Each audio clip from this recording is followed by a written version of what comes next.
tí gbogbo ọ̀rọ̀ tó ń bẹ nílẹ̀ báyìí nísìn ìjọba Tinubu kí la máa ṣe sí báyìí Mr. Waris Jinadu ẹ kúrò lẹ́sà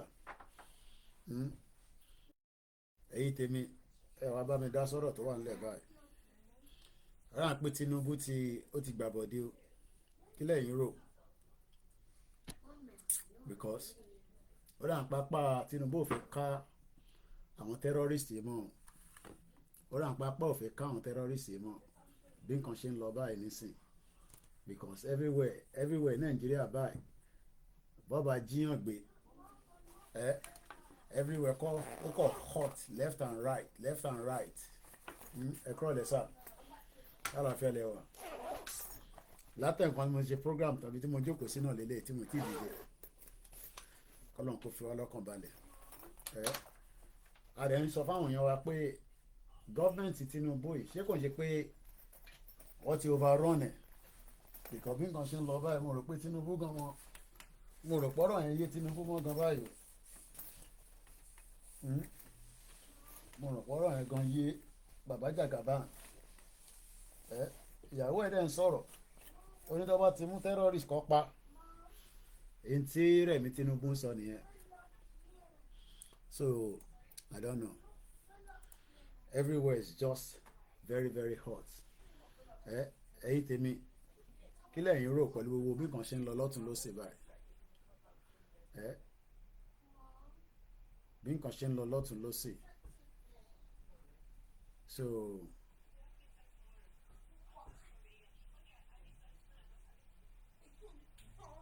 so bí nǹkan ṣe ń lọ báyìí kí lẹ́yìn rò.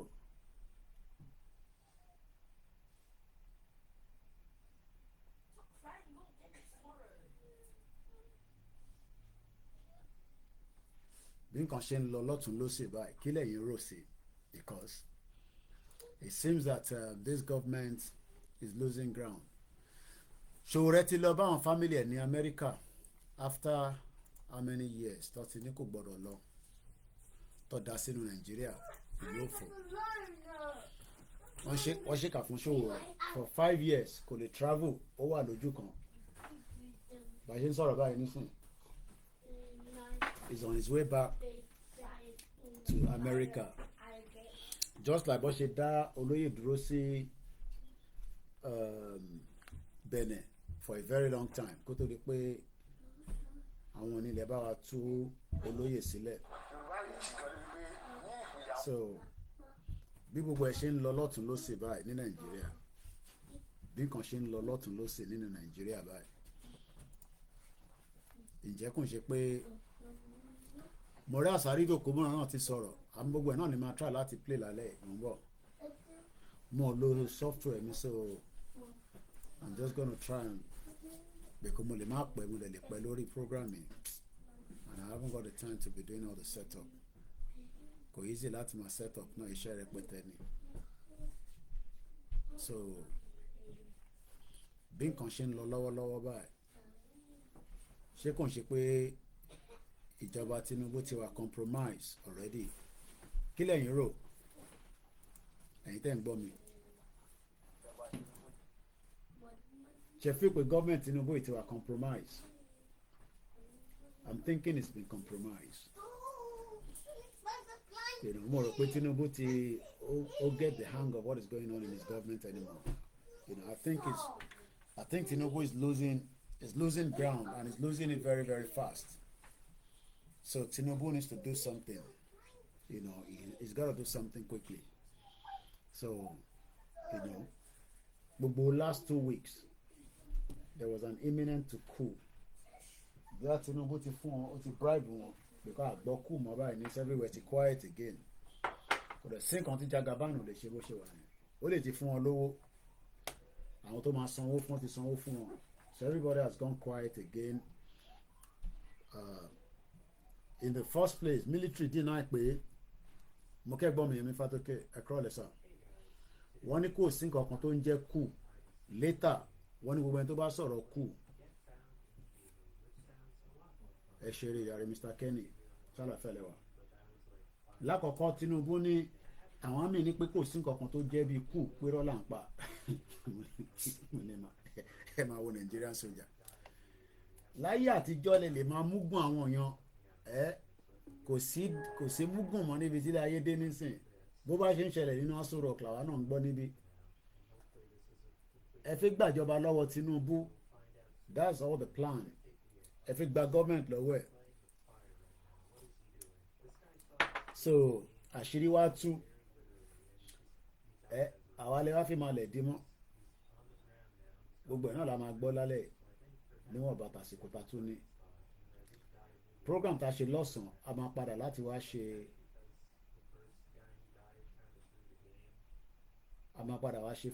part time part 12 later bọ̀ kò ń ṣe lẹ́nu so ìyẹn mo ṣe lo software náà wọ́n ní return ticket láti Èkó lọ sí Àbújá 400,000 naira 400,000 naira Alex mamu mori ẹ onígẹ̀ ńlá brother mi ṣàlàfíà ló wà return ticket láti Èkó gbìyànjú fi sáré lọ Àbújá ó máa wọ plane 400,000 400k èèyàn mélòó ló lè afford ẹ ní mẹ̀kúnnù ṣáwọn tó ti rí bisikíìtì àti mílìkì jẹ mo ju bisikíìtì àti mílìkì síta àwọn èèyàn sọ pé Koiki ò dẹ̀ ń tẹ̀síwá lójú bisikíìtì àti mílìkì lásán ni so kí ló ń ṣẹlẹ̀ pẹ̀lú ìjọba Tinubu ìyẹn mo tẹ̀ ń wà concern báyìí ṣé kò ń ṣe pé wọ́n ti hijack ìjọba ẹ̀ lọ́wọ́ ẹ̀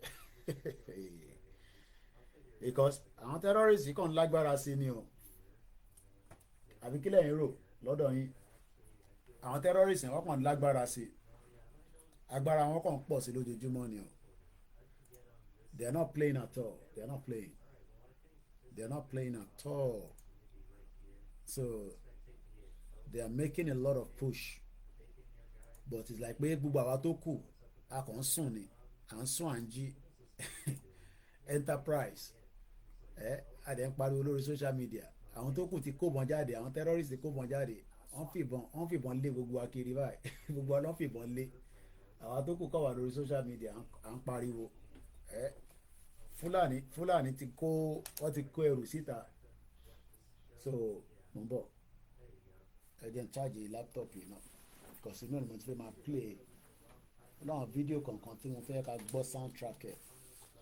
ìyàwó Tinubu ti sọ̀rọ̀ kí ló sọ ìyàwó Tinubu ní gbogbo ẹni tó bá ń ṣe terrorist wọ́n ní kó eliminate wọn ni o no mercy but Tinubu fúnra rẹ̀ ò ti pè wọ́n ní terrorist ìyẹn ló yà mí lẹ́nu Tinubu fúnra rẹ̀ gan kò pè wọ́n ní terrorist ìwọ tó pè wọ́n ní terrorist tíyàwó ẹ̀ jáde nísìn tó ń fohùn sílẹ̀ tani ká believe nínú àtìyàwó ẹ̀ báyìí Jagaban tani ká believe nínú àtìyàwó ẹ̀ because ìyàwó ẹ̀ jáde nísìn ó ń fohùn sílẹ̀ rẹpẹtẹ ọ̀rọ̀ Nàìjíríà yìí gan ìgẹ́ta sí bí Prince Adékúnlé so ẹ̀ka then your mouse mi náà kàsí ìgbà mo ti fẹ́ láti fi ṣiṣẹ́ lálẹ́ so mo understand o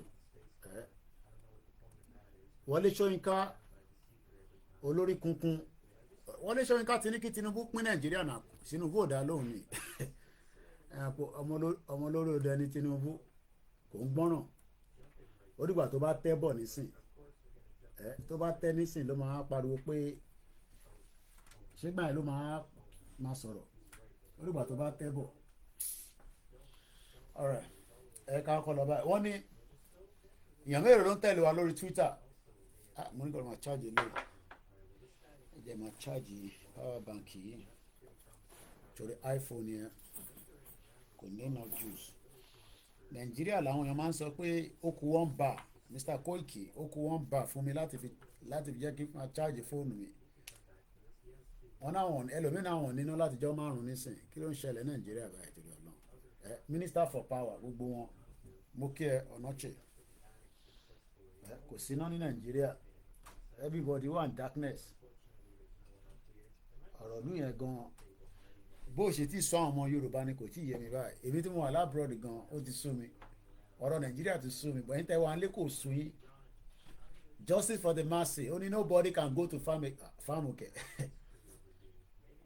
alágbára ló máa lọ sí farm tó bá máa lọ sí farm ó gbọ́dọ̀ kó mọ̀ pò tó níbọn dání tó ní àwọn ẹrù gidi tó rẹ̀ láwọn ọta tó wà nú ẹ̀ bàbá kan lára àwọn Yorùbá family ló máa ń ṣe but àwọn tó ń lò àwọn mọ̀pò ńláńlá ni ọ̀bẹ̀rẹ̀ kó lọ sí farm ẹ̀ èèyàn mélòó ló lè afford ẹ̀ mo kí gbogbo ẹ̀yin tẹ́ ń darapọ̀ mọ́ ẹ bá pín tòun. So empty airport this morning. A return ticket Lagos to Abuja is 400,000 naira. Return ticket from Lagos to Benin 320,000 naira. Fares usually paid in the past to London. 18 láti fi wọ plane lọ sí London ni. Mo kí àwa Ghanaians. Mo kí gbogbo ẹ̀yin Muslim sisters and brothers. Mo kí gbogbo ẹ̀yin tẹ́ wà lórí platform ẹ̀kalẹ̀ ẹ̀krọ̀lẹ̀ ẹ̀kú bójú ọjọ́ ṣe rí. Kí ló dé tí Davido ń trend? àwọn àbá olówó. John Vincent ní we don't have light for over 2 months. Báwo lè ṣe wá ń cope? Ní àwọn atan generator títí gan tó bá yá generator ó máa la náà. Mo kí bàbá mi Ògún Ọmọdédé Monday Daniel wọ́n ní many things is happening in this country o only solution is for division. Àpò àwọn ọmọ Yorùbá kan ní ká má ti divide. Àwọn ọmọ Yorùbá kan ní rọ́lá ń pa ó ní division. Ọlánìpẹ̀kun mo kí ẹ báwo ni kúrọ̀lẹ̀ brother mi. Nàìjíríà ló máa gun mọ́tò láyé máa já kí mọ́tò ẹ̀ má lọ ní fault. The grill barbecue brother sálàfẹ́ lẹ́wọ̀ ẹ̀gbọ́n mi brother mi àní Koiki máa pè mí lẹ́gbọ́n ẹ̀ set lè máa tiẹ̀ mo ì tí rí barbecue yín nínú last year ọdún yìí gbọ́dọ̀ kọjá ká má tún jẹ barbecue o. Mo kí Mr. Matthias Olúgbénga ẹni tó bá fẹ́ pè studio number ó wà open ẹ jẹ́ ká gbọ́ látọ̀dọ̀ yín kí ló ń ṣẹlẹ̀ Nàìjíríà ẹ kálẹ̀ yà mí Bọ́lá Rìntó ẹ kálẹ̀ mà kí ló ń ṣẹlẹ̀ gangan báyìí torí Ọlọ́run power bank gan máa gbóná tó bá yà ó máa la náà a lè máa lo èmi náà ní power bank power bank is just for emergency use only lè ìjọ mo ti tàn gbẹ̀yìn power bank is just for emergency ẹ̀rí 4 bar ló wà ń bẹ̀ kò ń ṣe tí àwọn máa lò continuously bẹ́ẹ̀ ṣe ń lò ní Nàìjíríà ní tó ń ba nǹkan jẹ́ nìyẹn ìyẹn lè máa lo power bank ọmọ ọba Ọláyínká ẹ jẹ́ appreciate gbogbo àwọn èèyàn mi tó ń wọlé ẹ bá pín ẹni tó bá fi pè wọlé ẹ ká gbóhùn ara wa but background noise wà àwọn ọmọ yín wo àwọn tó ń jẹun lórí YouTube lélẹ̀ ní táwọn ọmọ yín wò nísìn tí bá back up nísìn ó lè jẹ́ bí 10 million people ló ti wò kọ́lọ́n kó ṣàánú bọ̀tí táwa ń ṣe mí bá àwọn èèyàn kì í ṣe ẹ̀ àmọ̀dí ẹ̀ ń bá wa jà ní ta ló ń pè ẹ já gbọ́ látọ̀dẹ̀ tó ń pè ẹ já gbọ́ rìpọ́tà wa láti ilé kọ́ fún wa ní update ẹ já gbóhùn sókè. sà a ní nílé ń bì náà ọ̀rẹ́ méjì sọ lẹ́ẹ̀kan power bank ni a fi ń gbéra ọmọ kan tó fẹ́ jẹ́ kí àwọn èèyàn wa kí satellite wa kó wà ní agbègbè Ìwó road because nǹkan kan sì máa burst out inside ibẹ̀ very soon tí nípa àwọn tí wọ́n ń tajà lẹ́gbẹ̀ẹ́ títì tí wọ́n eradicate àti garage tí wọ́n eradicate based on the area pé àwọn èèyàn ọ̀pọ̀lọpọ̀ perspective làwọn èèyàn fi ń sọ̀rọ̀ but kò tí ì sẹ́ni tí ó fẹ́ grant interview because wọ́n sì ń bẹ̀bẹ̀ lọ́wọ́ pé kí wọ́n fún àwọn nílẹ̀. ṣé gọ́vnà fẹ́ mú development wá síbẹ̀ ni àbí báwo. torí támákì tí wọ́n kọ́ ní side Ìwó road so iwájú ẹ̀ gbogbo all round about ẹ̀. okay. so wọ́n fẹ́ jẹ́ kí roadside marketing wà ní gbogbo bẹ̀. okay. kò tí ì sí any alternative place fún wọn. and àwọn area kan wà tó yẹ pé wọ́n lé àwọn èèyàn kúrò mẹ́tán náà fẹ́ bá wọn kọ́ ṣọ́ọ̀bù síbẹ̀. okay. tí wọ́n ti kọ́ ṣọ́ọ̀bù yẹn tán. but currently as we speak Igbo's community tí wọ́n ń ta àwọn nǹkan àwọn ọmọ Igbo tí wọ́n mọ business wọ́n ti lọ rin àwọn shop yẹn to the extent pé they are ready to collect all the vacancy tó wà níbi shop tí wọ́n ń kọ́ lọ́wọ́ yẹn. so ó tó stage kan tó yẹ pé wọ́n increase owó ẹ̀ to around million me didn't get exact amount but àti ẹni tó ti san 8 million deposit nípa just one shop. okay but tí ṣọ́ọ̀bù bá ti ní sùúrù bó ṣe máa bí all over the world náà ni anybody tó bá ti jẹ́ pé government máa lo ọ̀nà yẹn fi ṣe development wọ́n máa jẹ gbogbo shop tó wà níbẹ̀ wọ́n máa jẹ gbogbo ilé tó wà níbẹ̀ normally ó yẹ kó compensate àwọn èèyàn ọ̀rọ̀ kan move wọn lọ síbòmíì but in tí government bá sọ pé àwọn máa gbé bíbà títí máa gba bíbà kọjá o development ń bọ̀ ń bẹ̀ wọ́n máa take off gbogbo tó bá wà níbẹ̀ ní bíbà yìí náà máa ń ṣe bẹ́ẹ̀ bọ́kọ̀ yẹ pé consultation àti lọ lábẹ́lẹ̀ for bí 1 year but ní nàìjíríà problem tó máa ń ní ni pé wọ́n ń ṣe consultation wàá kọ̀ dé láàárọ̀ ọjọ́ kan wọ́n á ní kó da tax force síbẹ̀ nàìjíríà náà kì í ṣe consultation problem tó wà nàìjíríà nìyẹn. Consultation tó wá wà bẹ́ẹ̀ sìn wọ́n ti àwọn èèyàn tó ní ṣọ́ọ̀bù bẹ́ẹ̀ tẹ́lẹ̀ wọ́n ti fún wọn ní gàrántì ṣe pé tó bá kọ́ ṣọ́ọ̀bù yẹn tán àwọn kan máa sanwó báyìí wọ́n máa sanwó báyìí náà fi máa lò but as we speak àwọn kan ti lọ rìn lẹ́yìn tí ẹ pé tá pé 4 million náà fẹ́ gbélẹ̀ àwọn yẹn sọ fún wọn pé àwọn ready láti san 8 million tó yẹ pé wọ́n ti ń ṣe deposit sílẹ̀ already tó jẹ́ àwọn Igbos community tí wọ́n ń ta àwọn boutique àwọn aṣọ Igbos yẹn tí àwọn ọmọ Yorùbá sì ń kùn lọ́wọ́ náà ń kùn lábẹ́lẹ̀ pé ṣé ẹ kó rí bẹ́ẹ̀ but wọ́n sì ń rìn àwọn ọ̀rìn kan lọ́wọ́ so wọn ò tí sẹ́ni tó fẹ́ grant interview àná ẹlòmíín sọ̀rọ̀ pé ṣé gbàdébí ń pa ìlú ló yẹ ká ṣe rélé ẹlòmíín ní ó ti purify ìlú ni pé kí ìlú lè fine kí ìlú lè da kó lè ṣe bá kó lè ṣàwó òun ni gbogbo ilé ìsọ̀bọ̀ mo fẹ́ kí sátárẹ̀ ń ṣàwà ní gbogbo àgbègbè ìwòròdè tó bá máa bí ilé tí ó bá máa padà bọ́ sí àfẹ́rẹ́ everybody and lórí nǹkan tó ń lọ kò sí nǹkan tí òun everyday nìkan wọn ẹ jọ kò sẹ́ni tó lè mú 10,000 kó lóun fẹ́ fi 10,000 jẹun lọ́sẹ̀ kan kò lè tó ìlú ló wá fẹ́ máa gba sálárì tó fẹ́ pé 10,000 kò tó lọ́sẹ̀ ká tó wá ní afẹ́ separate gbogbo èmi ní gbogbo àwọn other things téèyàn á ti ẹ̀ rà èèyàn rògbò ẹ̀fọn lé èèyàn ra gbogbo èèyàn fọmọ lówó so gbogbo àwọn kíní yìí and àwọn èèyàn wá tún wá ní problem bí nísìnyí mẹ́ta 10 naira náà ta mẹ́ta 100 naira ni wọ́n ta pure water some days ago but nísìnyí wọ́n ti já owó one bag of pure water ń san ti já sí 300 naira. láti èlò ní Ọ̀yọ́ state. láti èlò. àwọn kan ta 400 àwọn kan ta 350 but wọ́n ti bá wọn gbé wá sí 300. okay. which 16 ló wà ní bag lọ́yọ̀ state nítorí different kan ló wà ní each state ó dà pé Lagos state 20 ló wà ní bag kan. okay. but lọ́yọ̀ state 16 ló wà nù ẹ̀. okay. tí wọ́n bá tà ní mẹ́ta méjì 50 naira wọ́n sì máa ta báàgì kan ní 400 tí wọ́n á jèrè 100 naira but a lot of people are not ready to sell it that one mẹ́ta 100 naira ni àwọn èèyàn fẹ́ máa ta but aláwọn kan tó ń tà ní méjì 50 naira ọ̀pọ̀ wọn ọ̀pọ̀. okay. even àwọn tó wà ní sẹ́yìn gbígbé owó road tó high sí their water ó di problem because iná ò lè dá gbogbo náà even àwọn tó wà lórí industrial light.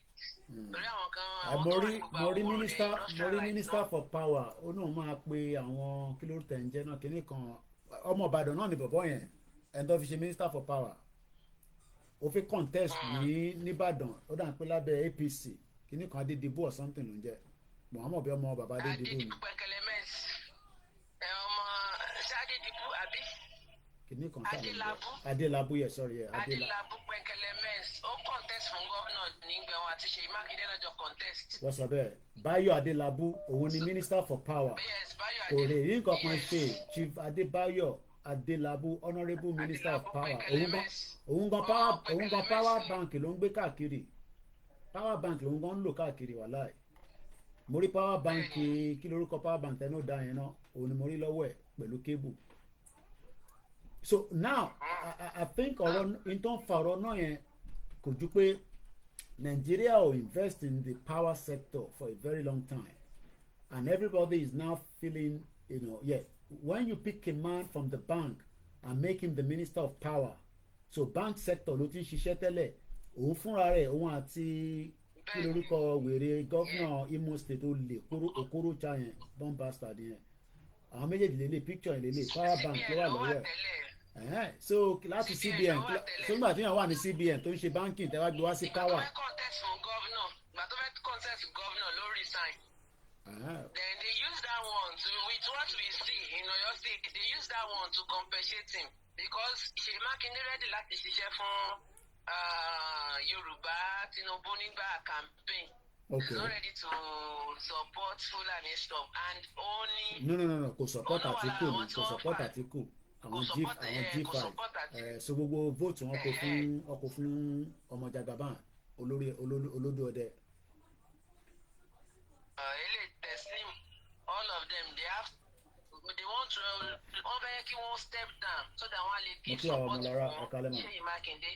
So àárín kan géèmù kan náà play láàrin yẹn ló jẹ́ kó wà lára àwọn tán fi. So kí làwọn aráàlú ń sọ nísìn pẹ̀lú ọ̀rọ̀ ká tó gba kọ́ọ̀lù mi, kí làwọn aráàlú ń sọ lórí ọ̀rọ̀ kò síná yẹn, kí ni wọ́n ń sọ lórí ọ̀rọ̀ kò síná pẹ̀lú Báyọ̀ Adélábù àbí kí ló ń jẹ́ olórí májàdìẹ òun ni power darkness everywhere. Abuja gan kò síná l'Abuja gan, fídíò kan tí mo wò lórí Twitter bíbá yìí nísìnyí kò síná l'Abuja, everywhere darkness.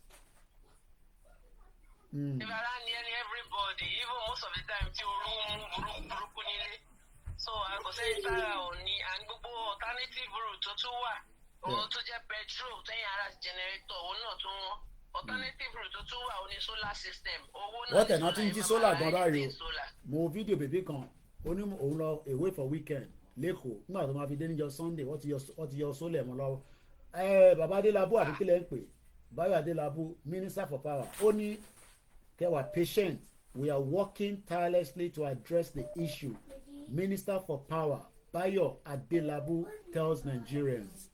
Wow, that was quick. Sayina most especially our own area yìí náà yóò bàjẹ́ because ìdí mo fi mọ̀ pé náà yóò bàjẹ́ wọ́n máa ń test it ní around 12 ní òru wọn kàn tán tó bá ti. mo kí bàbá wa Adéyẹmí Ọlárẹ̀wájú ẹ̀ka lẹ́dàdì ẹ̀rọ sà ẹ ti pè mí títí ẹ̀gbẹ́ tì mí má bínú. wọ́n kàn tán around 12 tó bá ti tàn wọ́n sì pa padà so wọ́n fi yẹn test run pé ṣé náà yẹn ṣì wà intact tàbí ò wà intact so iná wà àwọn ni wọ́n tán. alright okay ja màá tún pè padà ọ̀rẹ́ kọ́lọ̀ ń jẹ́ kí power bank ẹ̀ ṣì wà on power bank everybody fi ń gbéra ní Nàìjíríà reporter wa nìyẹn òun ló fún wa ní update reporter wa náà ní Ogun State náà sọ the same thing mo kẹ́yìn tẹ́ ń darapọ̀ mọ́ wa ẹ̀ ká tún gbọ́ láti ẹni tó ń pè ẹ máa ṣe èyí máa ń gbé mọ́tò wọ Nàìjíríà ni Range Rover màlélẹ́ ìkẹ́ olówó ni bàbá ìkẹ́ ní ẹ̀dẹ́ nìyẹn range kan ni mò ń rí nínú táǹkà yìí èrò lẹ́ fi ń ṣíp mọ́tò owó ti pọ̀ jù ẹ̀yin ọmọ Yorùbá tẹ lówó tẹ wá ránṣẹ́ tẹ̀ tó gbówó jáde ó yẹ gbóhùn sókè ẹ káàbọ̀ sórí ètò. ẹ̀dẹ́ nìyẹn ẹ̀yin máa wáìnì wa ebi ló ń pa yín gbogbo ilẹ̀ ń ra Prado lẹ́ ń ra G-Rover ẹ̀ ń ra kinní kan 400 million 300 million àwọn táwọn London gan kó ra mọ́tò cash ẹ̀yin máa ra cash down ni ó yẹ gbóhùn sókè. mo ń gbọ́ yín. Adégbóyèga mò ń bọ̀ ẹni mo rìmẹ́mbà yín kí lè máa fi ń jọ sọ mò ń gbọ́. kí ló dé kò sóúnjẹ ládùúgbò yín ni kí ló dé tẹ̀ wá rà. so business wo lẹ́yìn ṣe tẹ́lẹ̀ kó tó di pé gbogbo ẹ̀ di bó ṣe dì ẹ má sọ àdúgbò tẹ wà but business wo lẹ ẹ mo ti pé mọ́tò dìlà ni so ṣé àwọn tó bá import mọ́tò wà lẹ máa ń bá clear àbẹ́yìn ń ta ẹ̀ ń tún ta àbí báwo.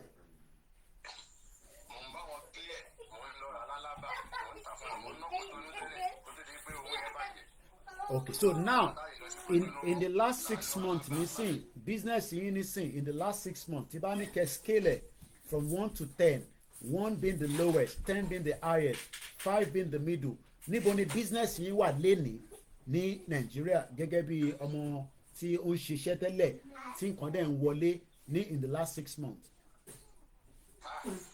ọjọ́ tèmi kò ní oṣù tẹ́lẹ̀ mi ò ní 6 months yẹn tí n bá mu ní 100% tẹ́lẹ̀ ó já wá sí 12% ni o. kí ni nǹkan tó fi já wá sí 12%? kí ni nǹkan tẹ̀yìn ní tẹ notice ẹ̀ báwọ̀ sí ilé a lè speculate ẹ̀yin lẹ́yìn wà on ground kí làwọn nǹkan tẹ kọ́kọ́ rí. nǹkan tẹ̀mí confam mi ò notice nǹkan tẹ̀mí confam ẹ̀wọ̀n mọ́tò mi kra yẹn àwọn àlè 450 tẹ́lẹ̀. tó máa ń ná ní Ìbàdàn tó fi ń ṣe transport. yà wọn kékeré Yeah. yẹn ó ti di 2.2 million báyìí. èèlò ni tẹ́lẹ̀. 450. ah ní tẹ́lẹ̀. ẹni sọ̀rọ̀ micra yẹn micra was 450 tẹ́lẹ̀ ó ti wá di ó ti di 2.2 million báyìí. ogun ti dé ni.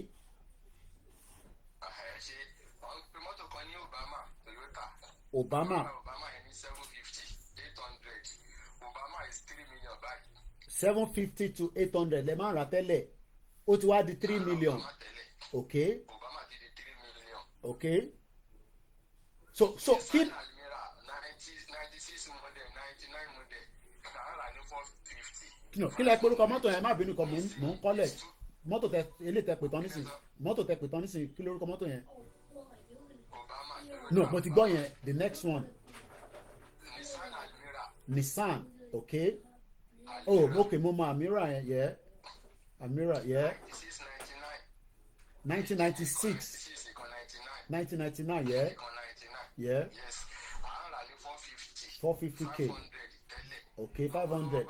Is 2 million 2.3 million. Okay, now ní sùúrù síbẹ̀ yẹn because interactive ni ẹ ṣe máa sọ̀rọ̀ ṣé àwọn èèyàn ṣì ń ra mọ́tò that's the question. Kò sẹ́ni fẹ́ rà mọ́. Why? Tó bá pè mí bá ní ìdí mọ́tò báyìí. Yorùbá lóhùn mi mo kí brother mi ẹ kálẹ́ sà tó bá pè yín kí ni ó máa ṣẹlẹ̀. Tí n bá fún wọn price máa get back sí yín tó bá sọ báyìí mi ò gbọ́ wọn. Okay, now ṣé ẹ̀yin ṣì ní stock in terms of àwọn nǹkan tẹ́ ti rà tẹ́lẹ̀ torí problem tá à ń gbọ́ ni pé àwọn èèyàn ìtọ́ ní tẹ́lẹ̀ wọ́n fẹ́ tà mọ́ ẹ mọ̀ pé Kúnlé Fọláyan jáde òun náà complain ó rà pé mọ́tò lòun náà ó wà into mọ́tò ó ní àwọn èèyàn fẹ́ tan tó wà lọ́wọ́ wọn mọ́ ní sítorí pé àti lè rà mí máa difficult ṣé stock tó wà lọ́wọ́ yín ṣe ṣì ń tà but ẹ fẹ́ tà but ẹ rà àwọn èèyàn rà. ètò wà lọ́wọ́ wa ààrẹ ní yàjí ẹ̀sẹ̀ ayé tó bá pè tá bá fún wọn price wọn sá lọ ni. Okay. èmi fúnra ara mi mo yọ owó mọ́tò kan ní ọjà mo mọ ìwé ló máa ta mọ́tò yẹn fún mi ní mílíọ̀nù fèrè. Okay.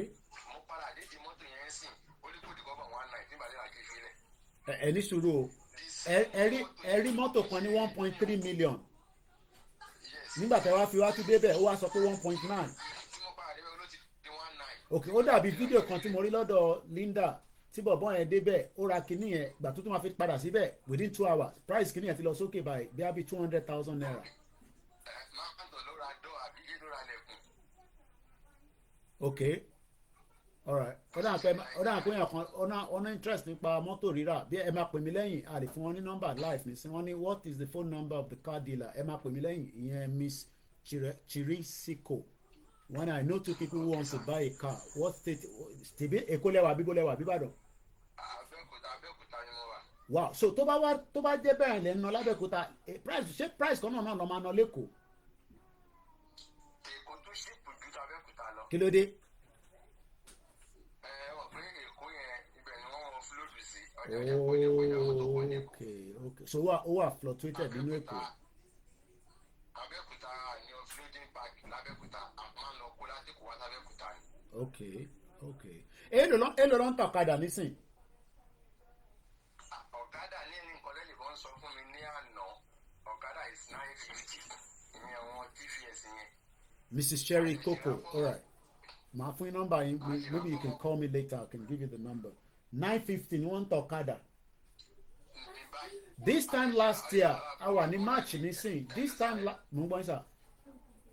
Àbúrò wa kan rà ní July last year ó rà ní 450. July last year 450,000 fún ọ̀kadà ààrẹ tí wọ July báyìí ó ti di 950 so táwọn máa fi mú July báyìí nísìn ó possible kó ti di 1 point something. 1.3 ni o. ṣé ẹ sì ń rí owó fi operate in terms of change tẹ́tí ní lọ́wọ́ tẹ́ fi ń ṣe èwò because gbogbo àná la máa ń ní owó kéékèèké tá a fi ń jù síbi jù sàn pẹ̀lú àjọ nǹkan kan ṣé ẹ sì ń rí owó fi operate business. mi àrò ó fi operate kí wọ́n pa ọkùnrin yín ṣùgbọ́n ọlá pé mi ò kì í ṣe olówó kan ló jẹ́ kó manage. Okay, multiple stuff lẹ́ ń ṣe. Exactly. Now kí ni gọ́ọ̀mẹ̀ntì fẹ́ ṣe nísìn pẹ̀lú gbogbo ọ̀rọ̀ tó wà nílẹ̀ nísìn because Ogun State is meant to be a business empire tó bá yẹ pé nǹkan tó yẹ kó ṣiṣẹ́ but unfortunately it is what it is. What can the government do at this particular stage because Tinubu ní ká fọkàn balẹ̀ pé àwọn monitor ẹ jẹ́ nǹkan tí Adébáyọ̀ Adélábù sọ ó ní as the Minister of Power I am deeply concerned about the deteriorating electricity supply across the country, and this is the same thing the government must have for other business sector as well and ministry as well. In response to the pressing issue, I have summoned the chief of executive of Abuja Electricity Distribution Company ntí Tinubu sọ lánàá nìyẹn nígbà tí wọ́n kidnap àwọn èèyàn ní Kaduna àti Benue àti rí fídíò àwọn ti Benue yẹn. Kí lẹ́yìn rò pé gọ́ọ̀mẹ̀ntì máa ṣe from the state to the federal? Mr. Koiki. Ọlọ́run ní dọ̀rọ̀ yín rú. Àṣẹ Èdùmàrè. Èmi àti yín sọ̀rọ̀ náà last year. Nǹkan tí mo fẹ́ sọ last year náà mo tún fẹ́ padà sọ yìí. Pé èmi mo pè é ní last year tí mo ń lo kíní John Cena sí status mi. Okay. Ṣé agbára gọ́ọ̀mẹ̀ntì ò ká nǹkan tó wà nílẹ̀ yìí? Okay. Wọ́n fi wá play politics, wọ́n fi wá play game. Nígbà tí bàbá Tinubu máa débẹ̀, ó ní pé kọ́ wá gbé pò lọ sókè, pé àwọn máa gbé wálẹ̀. N tó sọ nìyẹn. Kàkà kí wọ́n gbé wálẹ̀, wọ́n gbé tanstiri ni. Okay. Ṣé nǹkan mi sá? Àgbọ́yé. Ní ẹnu ijọ́ mi tayọ̀rọ̀ tí mo fẹ́ sọ yìí, bóyá bí 1.5 months. Mo fẹ́ kan ilé ẹran, mo wá fẹ́ ra ìṣó. Mo ra báàgì ìṣó yẹn ní 18,000. Báàgì ìṣó yẹn báyìí 50,000 naira láàárín 1.5 months. Láti 18,000 ó ti di 50,000. 18,000 ó ti di 50,000 báyìí. Ọ̀rọ̀ ẹni yìí ni páànù tó ń tà ní 26,000 ó ti di 60,000 báyìí. Okay, so if we tábà ní ká gbéyẹ̀wò nísìn nǹkan lọ sókè kò wálẹ̀.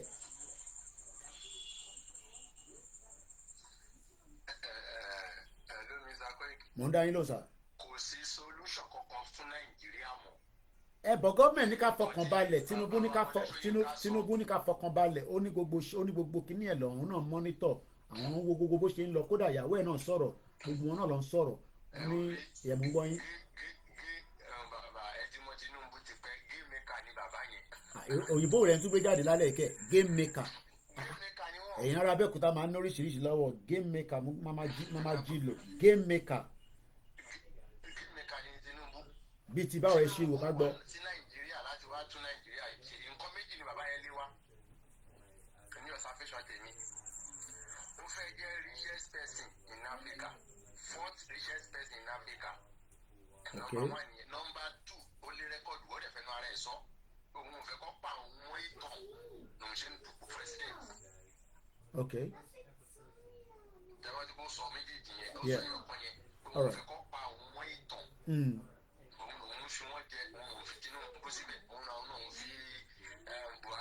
Yeah. Afọbajẹ lòun. Okay. Okay. Number 2 ó fẹ́ jẹ́ richest person in Africa. Number 1 richest in Africa. Okay. Okay. All right. Tàbá ń dúró de pé Tinubu fẹ́ ṣe kankan fún Nàìjíríà yìí. Kódà àwa lórí fídíò but àwọn tó wá ní Tinubu máa restructure Nàìjíríà ó dẹ̀ fẹnu ẹrẹ ìsọ́nà nígbà tó lọ sí Ondo State tó lọ rí bàbá Fáṣọ̀rántì ó ní òun lé gbogbo foundation yẹn lọ́wọ́ bóyá kò yé mi àti ẹ̀yin la ṣe ń pariwo lórí social media ká lọ gbẹ́nu sàn àwọn ọ̀dẹ̀ ní ibi tágbàlagbà fẹ́ gé igi sí nìkan ló mọ̀ àwọn ọmọ kéékèèké àdá kan mọ̀ a kàn ń pariwo lórí social media ni. wọ́n ní lágbẹ́dá fàpó rọrí tó bá tún yìnbọn àtàmátà tètè ní àbẹ́ ìgbésọ́dẹ ní àlágbé. Ẹni tó wọlé 4, 3, 4, 5 months tára ní ìlú. Ẹni òsìkọ́kọ́ sí kára kọ́kọ́ dé ìlú. Ẹ̀bọ̀ ó ní ṣé bàbá àti kó gbogbo owó lọ àwọn ọ̀gá àkọ́kọ́ nígbà táwọn máa dé ṣé bàbá ló dá wàhálà yẹn lẹ̀ ìyẹn Buhari. Ṣé bọ́ wọn fúnra wọn sọ pé àwọn náà wọ́n fi sí bàbá síbẹ̀ tí ó bá sọ. Kò mọ̀ pé bí ṣé bàbá ṣe máa kówó lọ sáwọn Fúlàní tó máa kó gbogbo owó kúrò nílẹ̀ nìyẹn wọn ò mọ̀ pé ṣé bàbá máa ṣe bẹ́ẹ̀. Mo kí bàbá ìyàwó rẹ̀ nílẹ̀kùn Prince Adébáyọ̀ Ṣítù mo kí. Yeah. Mrs. Sherry sọ pé Tinubu has a zero interest in fixing Nigeria. He's also playing games. ẹ̀yin náà agree pẹ̀lú alàgbà yìí ẹ mọ̀ra rí tẹ́lẹ̀ ni playing with the intelligence of the citizen. bó ṣe rí nìyẹn. Okay. ọlọ́gbọ́n bá kan náà ní dájú rẹ̀ ló máa ń yàtọ̀. Wow. tó ní làákàyè 50 bá pè é nǹkan tá a sọ wọ́n máa sọ. èmi kà ní Tinubu kò sí tó kàn pẹ̀lú Nàìjíríà. Now the last question tí mo fẹ́ bí kí n tó jẹ́ kẹ́lòmí lè pè wọlé ni pé ṣé ẹ wà concern pé Tinubu ó lè dájọba padà fún north because concern táwa kan ní nìyẹn pé kó má di pé Tinubu fẹ́ gbéjọba padà fún north tó bá ṣe tán ọdún 4 ọdún 8 ló máa lò kọ́ lọ́n dá ẹ̀mí gbogbo wa sí.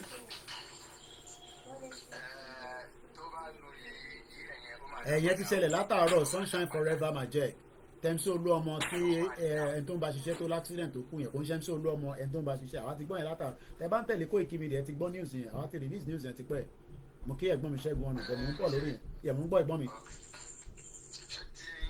tó bá parí tẹ́nà wọn ó máa dá padà fún Haúsá. á dá padà. Haúsá ẹgbẹ́ ni ariwo tí ọ̀gá wa ṣe fún Ìgbòho ṣà tó ń pariwo àsìkò yẹn láti máa mọ̀ àwọn ìdímọ̀ dáadáa àwọn ìdímọ̀ báyìí.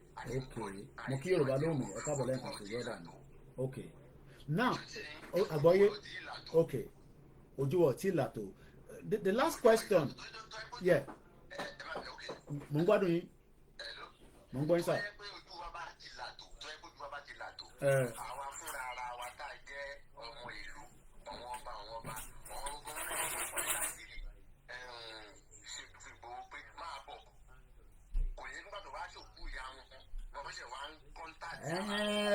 àwọn bá yẹn ń rò nígbà yẹn ni but àwọn bá ti agree nísìnyí pé bí nǹkan ṣe ń lọ yẹn kò yẹ kó máa lọ bẹ́ẹ̀.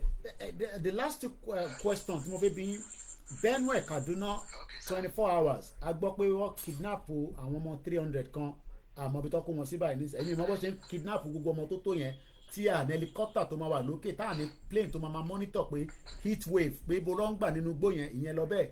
Benue a ti rí fídíò àwọn tó lọ pa ní Benue ǹjẹ́ àwọn information ǹjẹ́ wọ́n máa ń sọ lórí ìròyìn tọ̀dọ̀ tí ní nísàlẹ̀ ní south west nínú rédíò.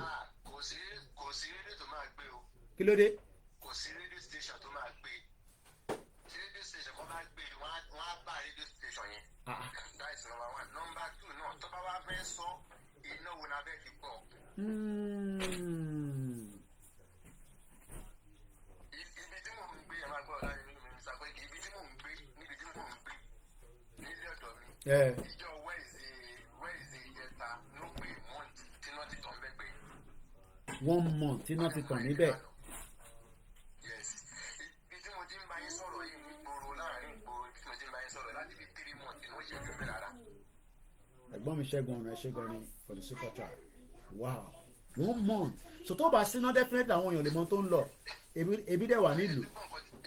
ẹ̀ẹ́dúgbọ̀n kan tí mo sọ sẹ́yìn ibi tí mo ti ń bá yín sọ̀rọ̀ lọ́wọ́lọ́wọ́ báyìí ó ti lé 3 tí mo ti rántí tán inú ti tàn bẹ́ẹ̀ lọ́dún yìí rárá láàrin ìgboro dẹ̀ ni àárín ìgboro Abẹ́òkúta ní city láti fi 3 months. At what point làwọn èèyàn máa wà frustrated and that's going to be the last question at what point ẹ̀yin rò pé àwọn èèyàn máa wà frustrated because I don't think people are frustrated at the moment now at what point ẹ̀yin fi pé bí nǹkan ṣe ń lọ tẹ́ ẹ̀ ń wò àwọn èèyàn máa wà frustrated at what point. ṣe rí ẹ̀jẹ̀ bàbá nǹkan tí mi máa ń sọ fún èèyàn wa tó bá lọ pé kìnìún kan wọ́n èmi tó bá wọn bẹ̀rẹ̀ lóhùn kó wọ́n sí ni. ok torí tára ẹ bá ní gbogbo àtó stéèjì kan kò sẹ́ni máa kó aká tó bọ́ sí títí fún ara wa àwọn yóò tí ì ní wa tó àjọrọ̀gbọ́ ẹ̀dá. àṣọrọ̀gbọ́ ẹ̀dá ọ̀dà. ẹ̀yin sì ń gbé gàrí lẹ̀ àjọ mú èmi sì ń gbé ẹ̀bà lẹ̀ ẹ̀yin rọbẹ̀ àṣìírídá. àṣìírídá. wọ́n tó bá di pé ààrẹ bá yẹn jẹ mọ́ àárọ̀ bẹ́ẹ̀ rà mọ́ àárí gàrí ike gàrí sì is 1,002. ike gàrí is 1,002 ike gàrí tó ń tà 70 naira 60 naira. yeah okay. ọ̀ya. ọ̀dà ẹ ṣe gan ni brother mi ẹ bá ń kíyàwó àtàwọn ọmọ ọlọ́run ní febi pa wá but definitely ebi ti ń pa wá so ẹsẹ̀ ní kí wọ́n máa sọ pé ọlọ́run ní febi pa wá ohun tó bá fẹ́ pè nọ́mbà yẹn ó jẹ́ kí n pin ẹ̀ ẹ̀yin tí mo lẹ́yìn ẹ bá ju studio number síta +44 74 04 405 917 brother mi kan ní mo tẹ́ ń sọ Odili báwo ni Canada brother mi ṣàlàfẹ́ lọ wà mo kí Mr. Fẹ́mi Àkànbí brother Adégbóyèga ní you don't remember me again mo ṣe ní remember yín tí bàtà ti sọ pé mo fi gbé wọ London torí èmi ò mọ bẹ́yìn àwọn ṣe fẹ́ wọ London èmi ò ṣe visa So, and I say that all the time. Apart from that, any other thing, Abamba may discuss. I discuss with so many people almost on a daily basis. Muki our Caroline, Ashiru, Mukima, Muki Colitech, Báwo ni àlàáfíà. Ṣẹ́gun Ọ̀nà Dr. Sunday Adeyemo Igboho-Òòṣà, akọni ilẹ̀ Yorùbá. There's been a lot happening in Nigeria in the last 24 hours. Ẹ jẹ́ ká kọ́kọ́ lọ báyìí, ká lọ gbọ́n tí sister àtọ́nà àwọn wà interested in the car. Ẹ bá reach out sí mi, we can link you with that caller. Okay, number tó ń pè láti inú UK níbà ló ti ń pè ẹja gbọ́n táwọn ọ̀rẹ́ bá sọ. Hello. Ẹ máa kálẹ̀ káàbọ̀ sórí ètò. Àwa ni ẹ sà. Mo kàn fẹ́ fi kún nǹkan tí màá yẹn sọ lẹ́ẹ̀kan ẹ̀. Máa tí wọ́n pè tán nípa mọ́tò yẹn. Mọ́tò lọ́wọ́ yìí sí lóòótọ́ it's like ×3 ×2 nísìn. Okay. Láti fún customer ní price gbàgbàgbà mi ó ń dẹ́rù bàbá fún ara wa. Okay. And Euro Micra don sọ. Yeah. It is true. Okay. I'm gonna put the number out in a minute. Okay. The worst of it is a truck to be a business. Around truck you go to be a business that if ever be 7 million. Yeah. You see, I saw it could be 70 million for now. Wow. Nígbà tí Jonathan wà ń bẹ̀, around truck here I saw 350 for duty. Okay. Nígbà tí Buhari wọlé, wọ́n ní kó sanwó nílẹ̀ láti fi sílù àti support ìlú. Buhari sọ di 750. Okay. Nísìn 1.7 ní láti clear láti gbàjáde nísìn. Ìyẹn láti ṣe clearing. Láti gbàjáde láti clearing lásán. Wow. Láti any Europe nísìn náà wọ́n ti fowó kówó ship bíi almost 4 times láàrin ọdún méjì. Owó àti gbé mọ́tò ẹ̀rọ trailer àti ibẹ̀ 3 years ago Edison duty trailer àti UK like £6,000. Okay. Complete trailer. The boys they talk about 10,000, so over 10,000 pounds now. And they pay no anybody. Wow. You check to work immediately, you check clear. It's just like for the past a year now, a single coco. I didn't some staff. I didn't go away. Ẹ̀gbọ́n mi mo mọ̀ pé gbogbo ẹ̀yin tẹ́ bá wà láàbùrọ̀ tẹ́ ń ṣe bísínẹ́sì ẹ máa ń substitute ẹ̀ based on iṣẹ́ tẹ́ ń ṣe níbi pé we always see Nigeria as a marketplace. I mean about 10, 20, 30 years ago ìyẹn ni gbogbo àṣẹ ń pọ́ǹpù owó lọ síbẹ̀ pé a lè sáré rí return kékeré kan bó tẹ́ ẹ padà wá bóyá mo fẹ́ kọ́lé ni mo fẹ́ bẹ̀rẹ̀ nǹkan kan ni àkàn pọ́ǹpù owó yẹn lọ síbẹ̀. At what point lẹ máa get frustrated? Even though you are operating from here, you are making pounds here, which is a lot of money, but owó yẹn ò easy náà láti rí. Even if ẹ bá tẹ̀ máa ya náà ẹ máa ṣiṣẹ́ ni, tó bá tẹ̀ ẹ máa gbé lórí mortgage yìí náà ni. But at what point are you gonna say, bí nǹkan ṣe ń lọ yìí? I know you might not say straight away because ẹni tó bá Yorùbá ló ń ṣe business.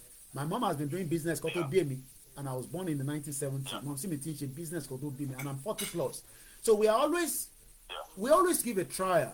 Even though with the issue to one Nigeria, àwọn èèyàn ṣe ń rọjú, but at what point lè máa wò pé bí nǹkan ṣe ń lọ yìí because it is not likely to get back even though Tinubu says ká fún òun ní time ó ti fẹ́ ṣe 1 year tán ká fún ní time thereby next year we will start seeing a result, but at what point lẹ́yìn fi pé bí nǹkan ṣe ń lọ yìí ṣé mo lè sustain ẹ̀ mọ́ ṣá. To be honest, I mean, anything for last a year now, I can't continue that way. But ṣe ní stock lọ́wọ́lọ́wọ́ báyìí ṣe náà on stock because stock yẹn lẹ́sìn ń try láti push but ẹ̀ rà kún. Bẹ́ẹ̀ ni àrà kún for now kòsígbà tá a rajà lọ lé ìṣòro bíi 700 tá a fẹ́ gba owó padà wálé síbi ní 2,000 plus. Okay. Ṣé ni pé ó kọjá bẹ́ẹ̀ ọ̀nà ń jì síra wọn. So Capstar Nissan Capstar. Yeah, mo rántí Capstar yẹn popular gan nígbà yẹn. Capstar àwọn èèyàn bá ti pè wọ́n ní Capstar. Nísìnyí Capstar is close to 6 million now. Láti 3 million ó ti lọ sí 6 million. Yes. Àti sọ fún customer pé tí customer wa mú wálé ní tó bá $2 ti pass tó ń lò òkè pass yẹn náà lè máa bí ṣírò nǹkan tó wà nílẹ̀. Ọ̀rọ̀ yẹn dàbí àwọn turkey náà ní inflation wọn ti wà ní 100%. No, well about almost 100%. roughly about that, yeah. Inflation Turkey. I want it did that stage yet, but Turkey why a little bit bouncing because even though inflation ó ti ń bloat out, ó ti ń ní àwọn ọmọ ìlú lára, but what it explode because one needs a bit of reserve. Their country has been well developed to some extent. Àwọn èèyàn sì ń lọ síbẹ̀ lọ ṣe holiday. Àwọn àwa ní sàárẹ̀ ni wọ́n ṣe holiday, ààrẹ ní bá wa ṣe business. So ó máa tètè ní ripple effect. If I'm right, Abi. That is what I keep telling people. Àwọn èèyàn máa ń rò pé tá a bá ní àwọn èèyàn wá fọ́ọ̀lì dẹ́ máa ní àbọ̀ àwọn ẹ̀gbọ́n mi sì wà náà àwọn ọ̀rẹ́ àlùmọ̀rúfù náà àwọn ọ̀rẹ́ alájà ẹlẹ́hà àwọn orí kìíní kan but in a nutshell we expecting other countries kọ́ máa wá sọdídé lọ́dọ̀ tiwa different people. Kí lè rò pé why are people not coming to Nigeria for holiday? Nọ́mbà tó ti wà lórí wa náà ni brother mi nọ́mbà tó ti wà lórí wa ni tó bá fẹ́ ra tíkẹ́ẹ̀tì sí ìlú bo ló ń lọ ọmọ ní kò tútù sọ ni. ṣé mo orúkọ ẹ ti stain. Orúkọ ẹ ti stain. ọmọ lọ́dún ẹ̀mejì lọ́dún ó di stain kọ́nà ṣàánú wa mi. Insecurity. ọmọ mi tí máa fẹ́ kọ́ ọmọ mi wálé sí ìyá ọmọ abéèrè lọ́wọ́ mi ṣáà ọmọ òun sì ètò kó wọn wálé. wàláì mo fọlọ́ bá ṣe lẹ́rìí. ó máa béèrè lọ́wọ́ mi pé ṣé ìlú wa safe. ẹ wo gbà tí Ukraine ń jà pẹ̀lú Russia náà tí UK fẹ́ máa bẹ́ gbẹ́nu sí wọn pé ọbẹ̀ dá sí mo béèrè lọ́ọ̀yà mi ní tí UK bá dá sí èmi ń lọlé o ó ló dàbọ̀ mo ní tí mo lè kọ́ ọmọ mi lọ ó ló dàbọ̀ tí má ti mọ̀ ó dàbọ̀.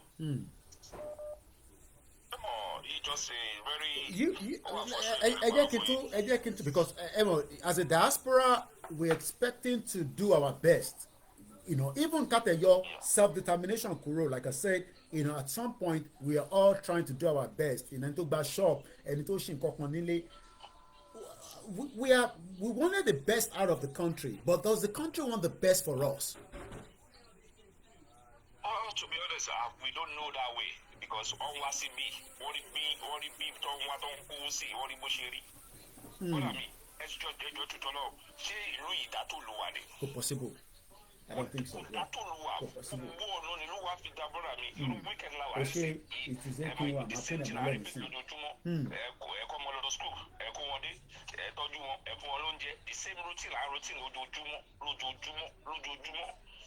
in Nigeria, something to do every week. Yeah, come on, Sonny. I travel with my daughter to Lagos and they almost kidnapped a child who was tied to my hand. God bless the little Mary. Ẹ̀gbọ́n mi àti gbọ́ nípa Benue àti Kaduna tó ṣẹlẹ̀ lánàá again. Do you think that is again another gimmick to destabilize the government? We saw this happen during the Chipo girl with Jonathan. Kí lẹ̀yin rò from these two major incidents? Mo kí ọmọlúwàbí apẹ̀rẹ̀ ẹ̀ka lẹ́mà wọ́n ń ṣèkà fún wa. We need to get that window shut out. Open this button.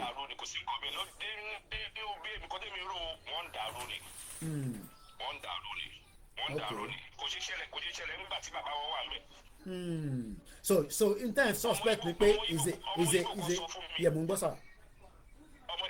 No, that's okay. Yeah.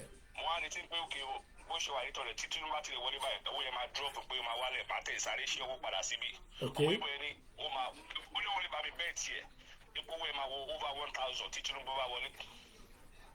Wow. ẹ lọ fi nọ́mbà sórí Koikimedia Odùduwà it is the king ay. Okay. Oda ẹ ṣé gan ni thank you so much.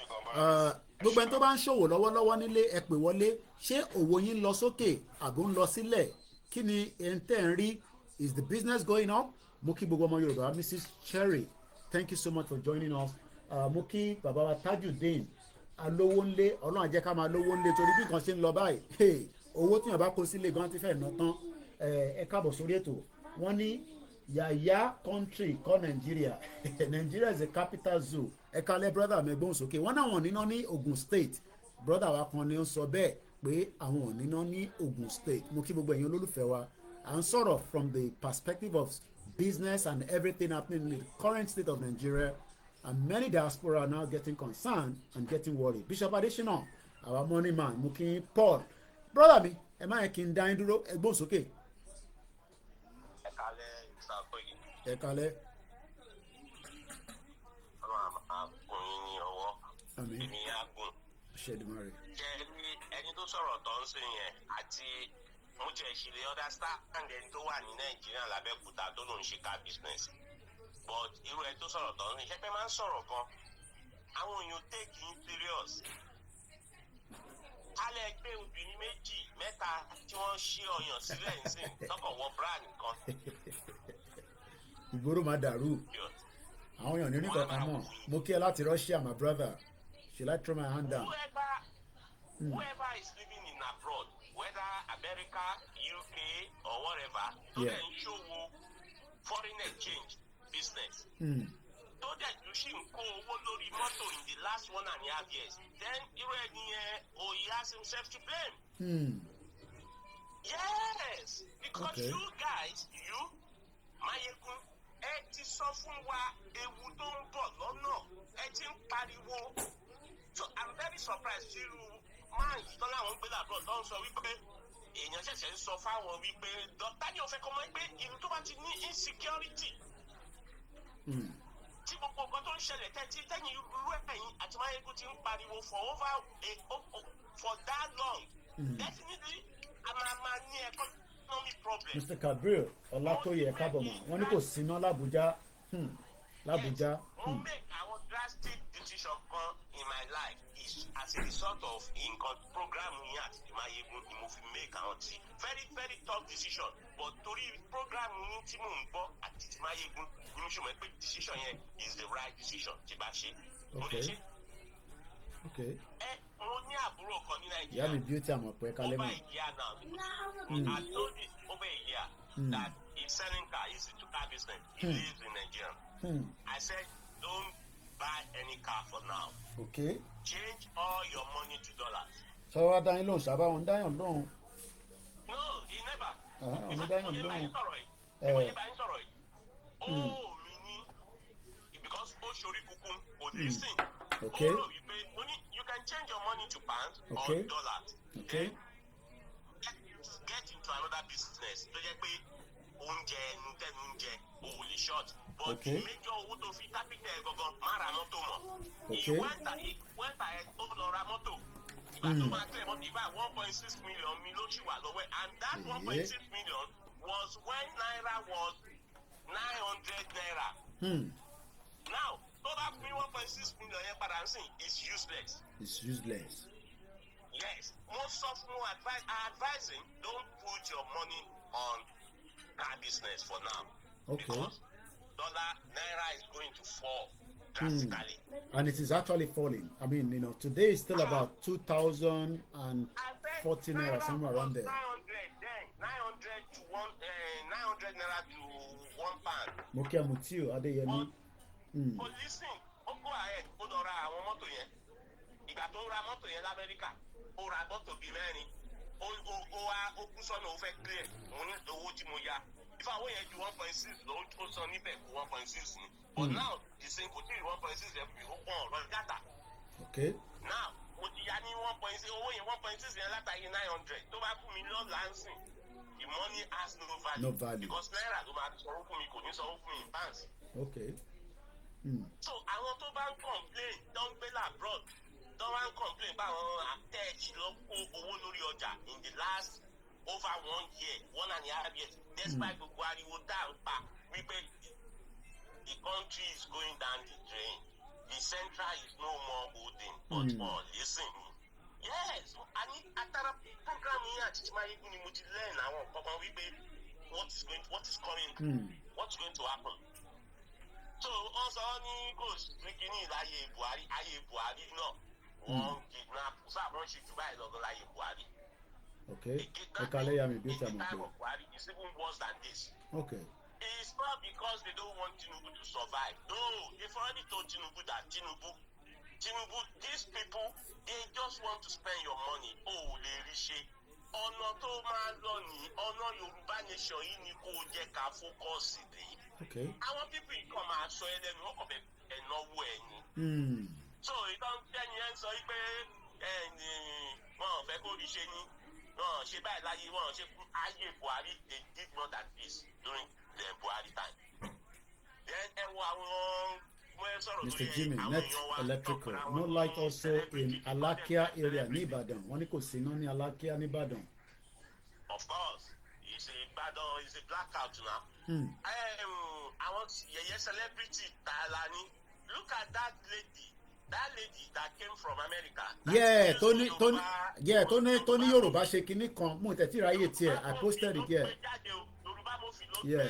Only Yoruba, mo tẹ̀ mọ́ bó ṣe sọ̀rọ̀ yẹn, but I posted it on my timeline. Yeah, you're right. Yorùbá mo fi ló dé jáde náà.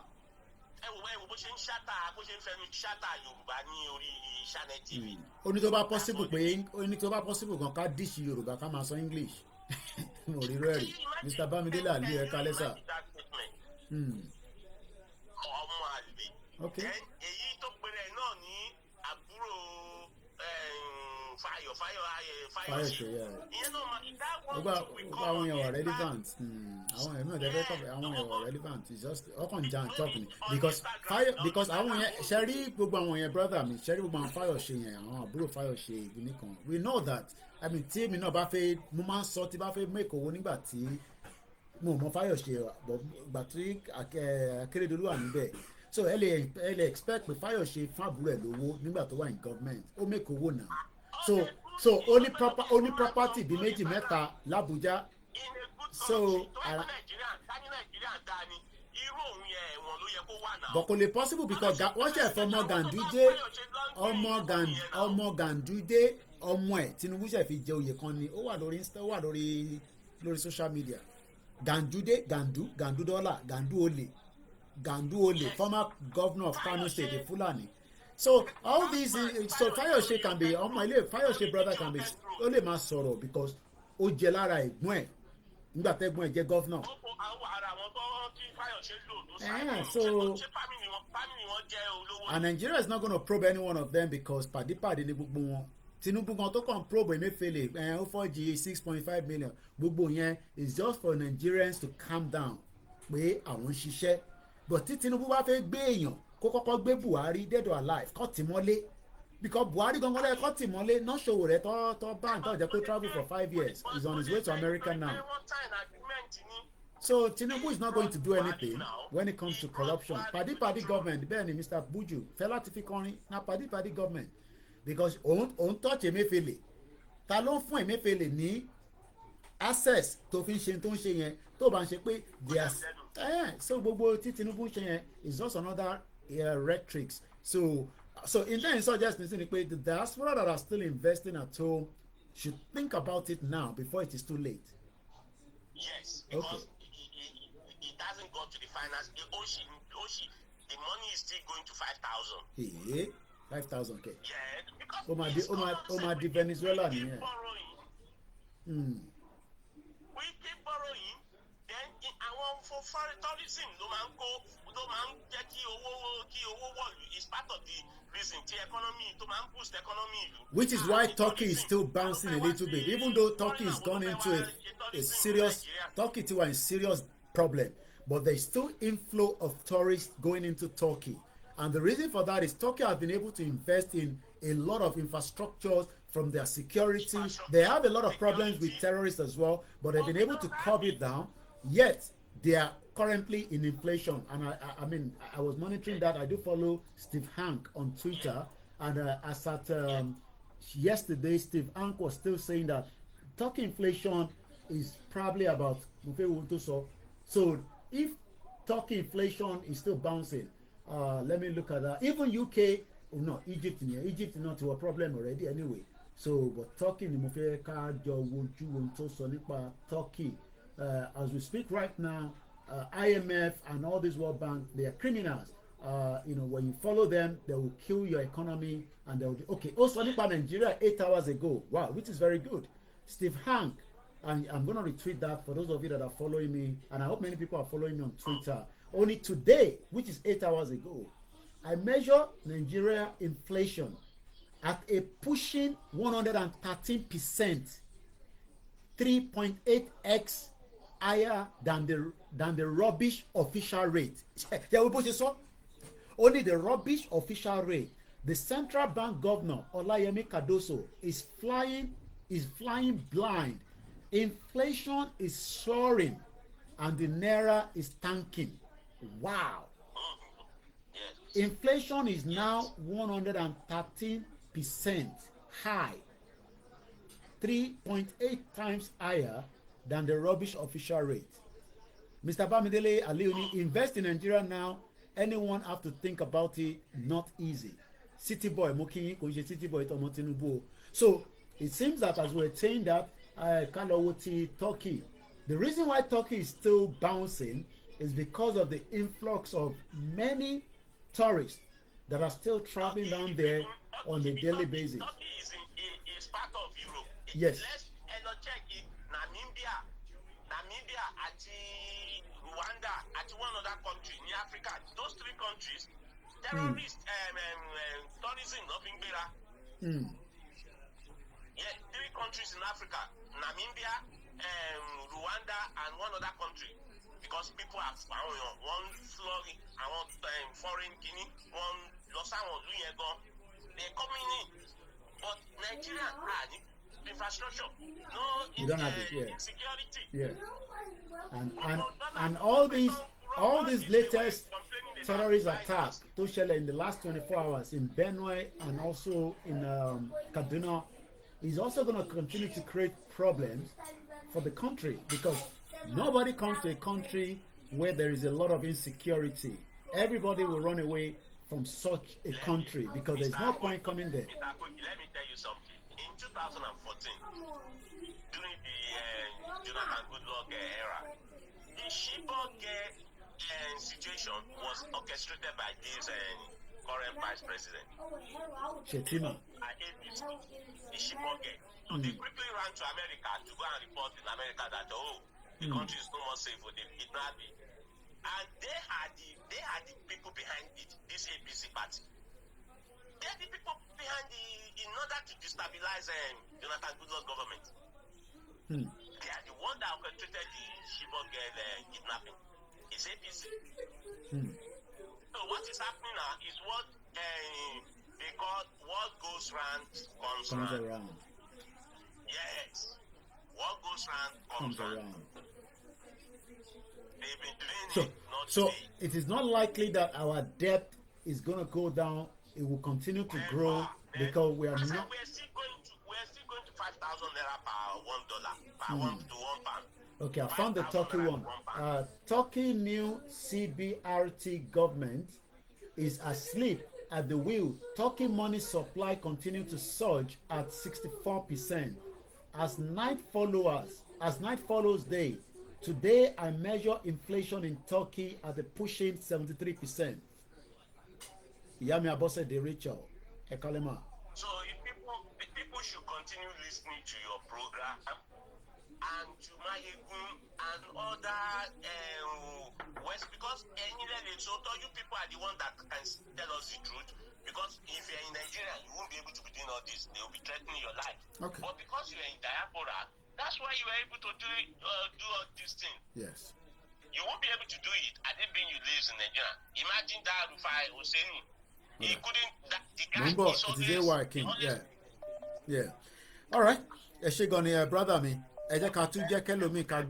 Their perspective. It's all about the diaspora and those of you at home as we continue. Bishop, ẹ jẹ́ kí n override tí kí n kọ̀ gbọ́ kí correspondent wa ní Ondo kọ́kọ́ fún wa ní brief. Màá come back sí Bishop because Bishop was talking about the money last year. Mo rántí nígbà tí mo gbé Bishop wá sórí Star Radio Naija Voices. We were discussing all these, but unfortunately many people did not listen to protect their money. This is not the time you play with your money, you protect that money. It is King AY, I'm calling you. It seems like you're not coming through. Okay, Bones, okay, that's another our reporter from Ondo State. I'm gonna kọ́kọ́ bẹ̀rẹ̀ báyìí kí n bẹ́ẹ̀ láwọn question kó tó di pé wọ́n máa sọ tó wọ́n fi sọ. Ní Ondo ní alẹ́ kí ni current situation pẹ̀lú state Ondo State, because Ondo wà lára border táwọn wà worried about in terms of insecurity. Akérédolú ò sí níbẹ̀ mọ́, but our governor Ayétiwa òun ló wà ń bẹ̀. Mo kí ìyá mi Mrs. Cheryl have given us 5 or 6 euro. Thank you so much for the contribution for the super chat. Thank you so much. What is the current situation in Ondo State? Then kí ló dé tán gbọ́ feed tẹ́bà ṣé ta ló wà ní? There's a lot of feed coming back. Thank you so very much, sir. Nídìí òyìnbó Yorùbá ní kẹ́sọ́ ẹ sọ Yorùbá sí wa Yorùbá ní ká fẹ́ gbọ́ àgbọ̀yìnbó nínú wa ẹ bá a sọ Yorùbá sà.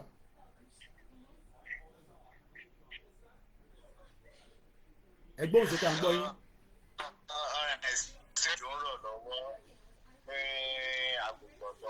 Àdúpẹ́ fọlọ́ tó jò bá ń rọ̀ ìtura nìyẹn. So àdẹ́dẹ́ report mo lè give nípa Ondo State for now ni pé anyway the present governors of Ondo State. Hello sir, ṣọ́nbọ̀. Màá gbóhùn sókè à ń gbọ́ ẹ lọ.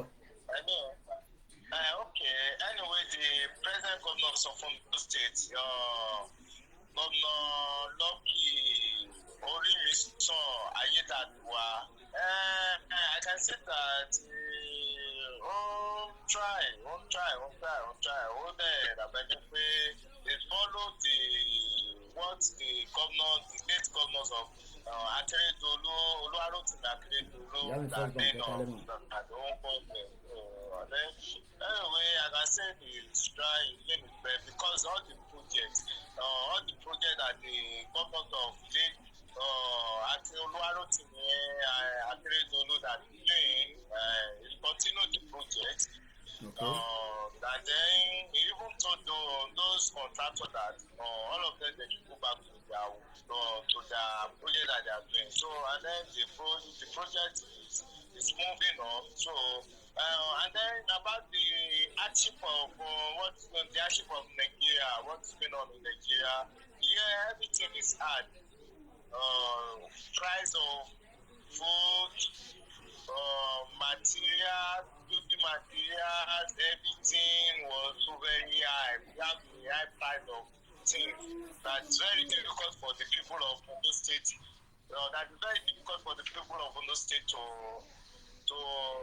that thing they avoid. It's very high. Price high for very high. I remember yesterday when I want to. Àní ẹ bá wa sọ Yorùbá sẹ́ alàgbà. Òyìnbó tẹ̀ ń sọ ìbí mo ti ní kẹ́ sọ Yorùbá kí ló dé tọ́tọ́ tó èbí nǹkan ti bá ní kẹ́ sọ ní kẹ́ sọ o tún dá ìbátí wa èdè Yorùbá la fi gbọ́ ẹ bá wọn sọ English à sọ English ní àwọn tí ní kẹ́ sọ Yorùbá tó tún dá ìbátí bẹ́ẹ̀ ni. Yesterday lánàá nígbà tí mo fẹ́ ra epo lánàá. Èló lè po pàlítà nísìn Lóńdó èló lè po pàlítà. Ibi tí mo ti repo lánàá mo repo yẹn ní pàlítà ní 615 naira pàlítà mo repo lánàá. Àwọn kan tà ní 600 naira pàlítà. Anyway, NNPC ò lépo but NNPC ní Àkúrẹ́ ní Ondo State níbà NNPC wọ́n ń ta epo wọn ní 580. Bọ̀wọ̀ lépo. But mi wá mọ̀ bóyá the next month wọ́n máa gbé fún wọn bóyá wọ́n máa bóyá wọ́n máa increase price wọn because all the bufas tẹ́lẹ̀ bufas mo ti repo lánàá bufas tẹ́lẹ̀ is 620 the bufas ti po tẹ́lẹ̀ but as at yesterday bufas ti po ní 650 naira per litre tó dẹ̀ pé àwọn others tó yẹ pé wọ́n lórúkọ bíi bufas tí wọ́n lórúkọ bíi bufas mo dẹ̀ mọ̀ pé bufas is everywhere ní Nàìjíríà ní bufas wà tí àwọn other marketers tó yẹ pé wọ́n lórúkọ bíi bufas ẹ̀ẹ́dẹ́gbẹ̀ta fún ẹ̀ ní 660 naira 670 naira some 680 naira per litre but mi wá mọ̀ bóyá tẹ́lẹ̀ bá padà rẹ̀ púpọ̀ because there are a lot of small scale of NNPC tó yẹ pé wọ́n lónú ẹ̀ fún NNPC tó yẹ pé àwọn NNPC ní wọ́n break bẹ́ẹ̀ so àwọn yẹn báyìí wọ́n tà ní 5 naira á lè sọ bóyá tó bá ti padà gbé fún wọn bóyá wọ́n máa increase. Ok nípa ọ̀rọ̀ iná electricity. Nípa electricity yẹn 0 ní sà yẹ. So kò síná lóńdó state. Even though my power bank that I'm using now, power bank tí mo ń lò báyìí 7%.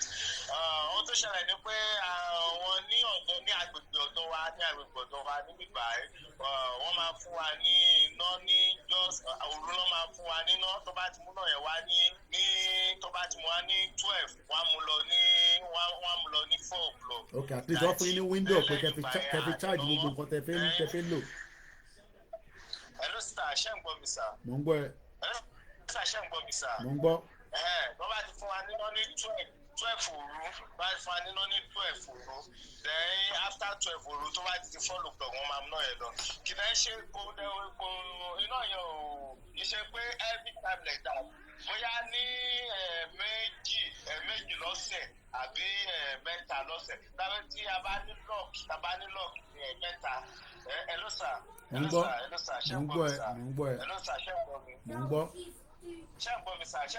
Mo ṣì ń gbọ́ ẹ. Má sọ̀rọ̀ lọ, à ń gbọ́ ẹ sẹ́. Okay, ṣé tí ń gbọ́ bẹ́ẹ̀ sir? À ń gbọ́ ẹ látẹ̀kàn tẹ́lẹ̀, má sọ̀rọ̀ lọ. Okay sir. Bóyá luckily tàbá tó wá fẹ́ fún wa nínú luckily la máa ní níbẹ̀ ní òru yẹn ni o. Wọ́n lè fún wa ní bóyá ẹ̀mẹ́ta lọ́sẹ̀. Luckily nìyẹn ẹ̀mẹ́ta lọ́sẹ̀ ní agbègbè bíi tí àwa yẹn ìjọba so àájẹ̀yà lọ́gbọ́n gbígbé ní Ondo state iná ò sí especially Àkúrẹ́ town. Àkúrẹ́ tẹ̀ ní state capital of Ondo state. So iná ò sí lákùrẹ́. Àwọn tó bá jọmọ tí wọ́n bá ń gbé lóńdó state wọ́n bá lẹ̀ ń gbọ́ ọkọ̀ tí mo sọ yìí tó máa ń gbọ́ mi wọ́n lè testify sí pé yes pé I'm saying the truth wípé kò sí rán ní ọkọ̀ tí mo sọ.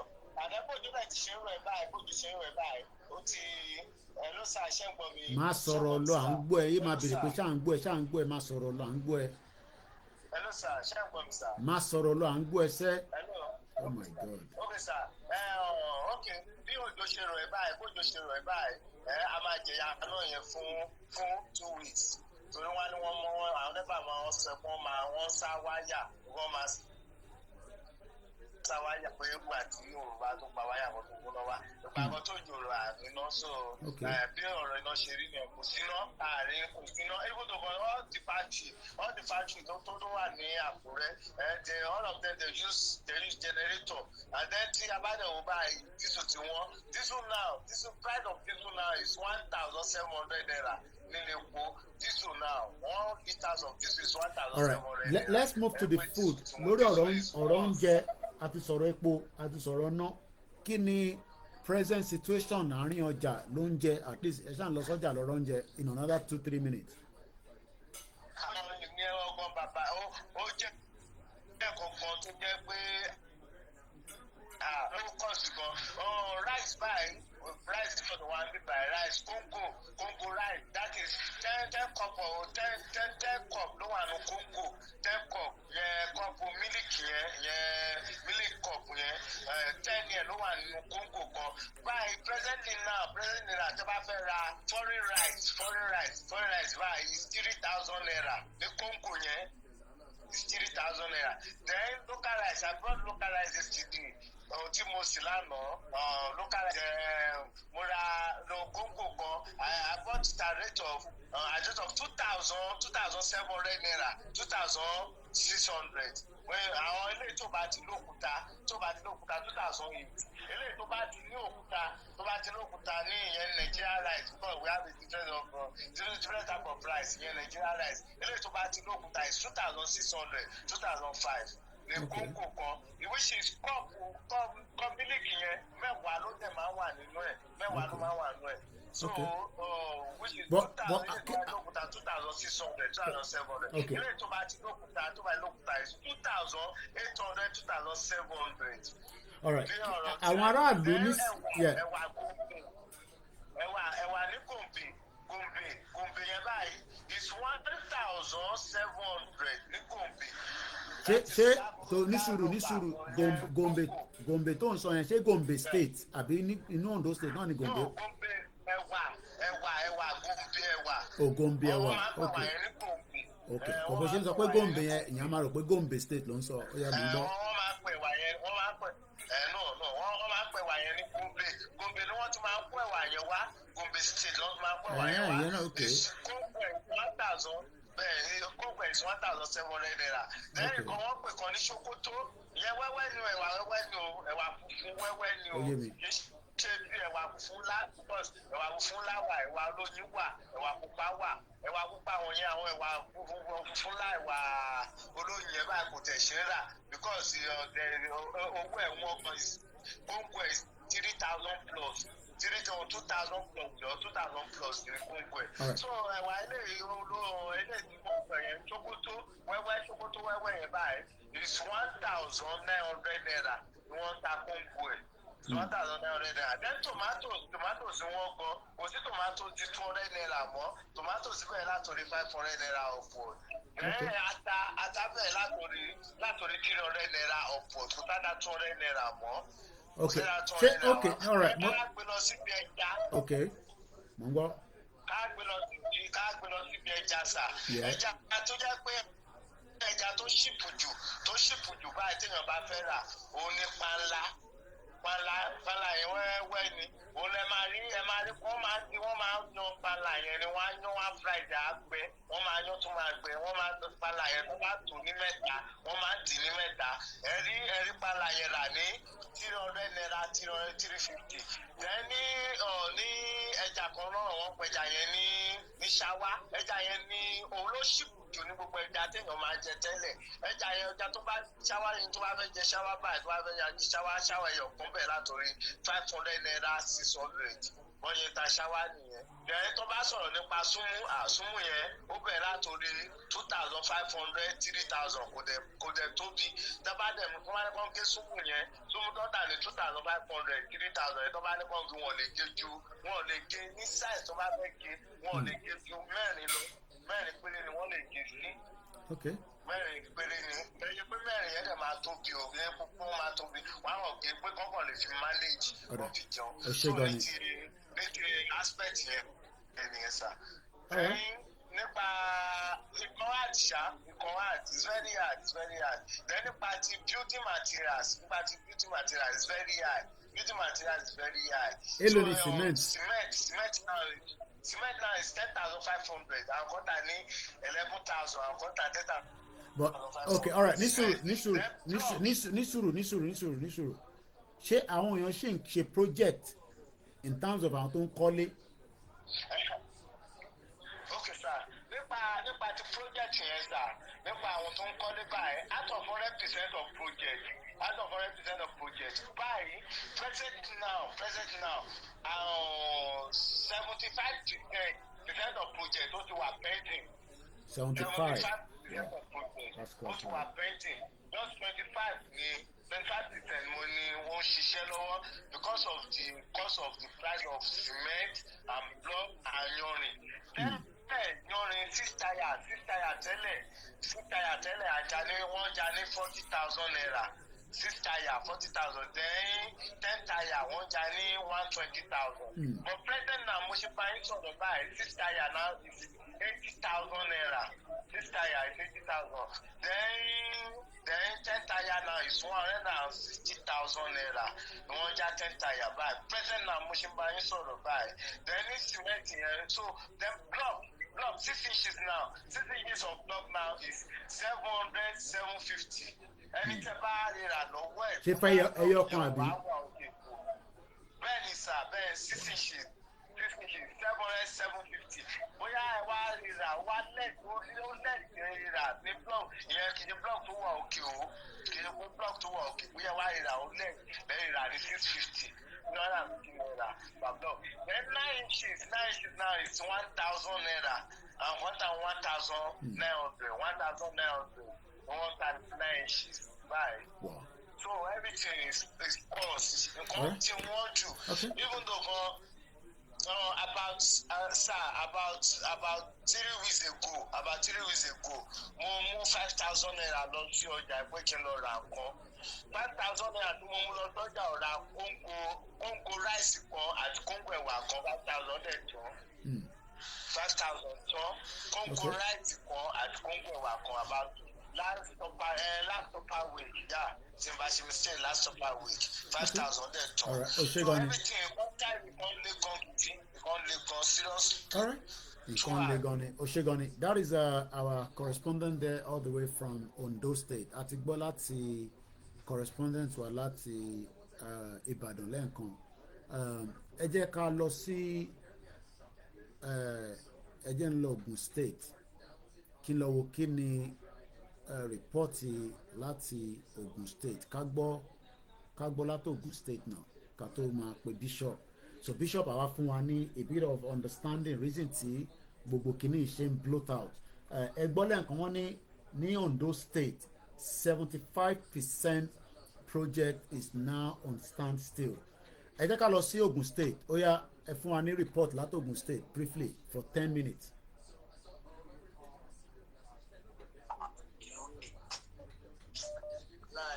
Olórí kúṣọ̀ làwọn pépù ìgbà yìí olórí kúṣọ̀ gbogbo ìgbà ọ̀nà iná kò tí kò kọ́ ìgbà ẹ̀kọ́ tí ò dàbí ọ̀tá ọ̀pọ̀tẹ̀ ọ̀pọ̀ rí yamayama. I don't even understand. Like, who are frustrated? Everywhere is just frustrating. Meanwhile,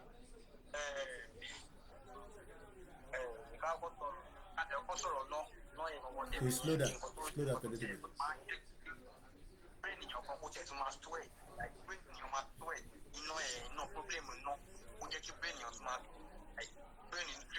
Sweating drip lórí brain èèyàn concerning the space. Tó bá dò ó lè mú lọ́wọ́ fún 2 hours wọ́n máa mú lọ ó tún di lẹ́yìn. Ó ṣe bẹ̀rẹ̀ sí ní ẹ̀ ní the last 2 or 3 weeks now. Àkókò tó ṣẹlẹ̀ we had àwọn ọgbọ́n sọ̀wọ́n nu àwọn àgbàdìlẹ́jù wọn but that's their own problem. Wọ́n máa ń parọ́ tí wọ́n ní ẹ̀yìn. Ọmọ àti òṣèlú pépà àti pen for document ọmọ send ẹ̀ and everything. Without the lies are there. Coffee in there. Everybody now on corner from Jeb, think of so people are just begging now. The ballot dancing, Alela, from a side, please, brother, please. What do my swan English do? Brother, please, just give me, I swear to God. People are subjected to suffering. Untold hardship tó ń ṣẹlẹ̀ lọ́wọ́ báyìí ló ṣe é gé àwọn tó wà lóko máa ń jealous àwọn yẹn gan máa ń jealous wọn pé àwọn ewu ẹ̀ àwọn ẹ̀ṣẹ̀ máa rí bí àkókò yá nǹkan kan máa ń jẹ́ wọn máa ló kàn táwọn pẹ̀lú. All right, keep àwọn ará in the midst of all this pressure. Báwo làwọn aráàlú kí ni respond wọn because it seems that nobody is coming out where everybody who are comfortable ni that's why they are not coming out. I don't know. Mo kí Mr. Saheed Ìtànmọ́lá, mo kí Mr. Lateef Ọlámídé Ládélájà Adéwọlé, mo kí àwa First Bank ẹ ṣé gan ni, mo kí gbọ́ ẹ̀tẹ́ ń darapọ̀ mọ́ wa, mo kí ẹ̀gbọ́n mi Mr. Fat, Mr. K-Mite, mo kí àwọn èèyàn jáde. So that means pé bóyá pressure yẹn ò tí ì wà enough for people to come out. People are not coming out. Mo kí àwa ìrètí okay pressure wà bá àwọn èèyàn kọ jáde. tó ṣẹlẹ̀ pé àwọn èèyàn wọ́n wà intimidated lórí àwọn ọlọ́pàá ẹ̀ máa rí sí pé gbogbo tó ṣẹlẹ̀ ní wọ́n wà intimidated okay. wọ́n ń dúró de àwọn tí ó máa trigger kí ni ẹ̀ táwọn náà máa fi join. ẹ bá rí pé ó ṣe looting káàkiri northern Nigeria ní gbogbo last 2 weeks àti last week and everything. ní ọ̀dẹ̀ tí mo kọ́ tí fẹ́ ṣe nǹkan ẹ̀ náà Lagos ẹ̀ ti yẹ àwọn ọlọ́pàá ti táyé jáde ọtí kódà me I'm even close to Lagos here. I'm close to Lagos.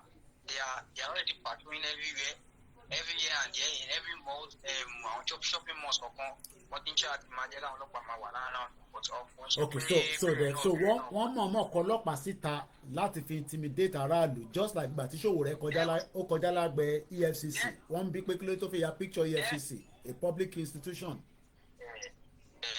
There we kill anybody in Lagos, àwọn RRS wọ́n máa kó bẹ́ẹ̀ wọ́n máa pa wọ́n dànù. That is what they do in Lagos. That's why people in Lagos they are always scared.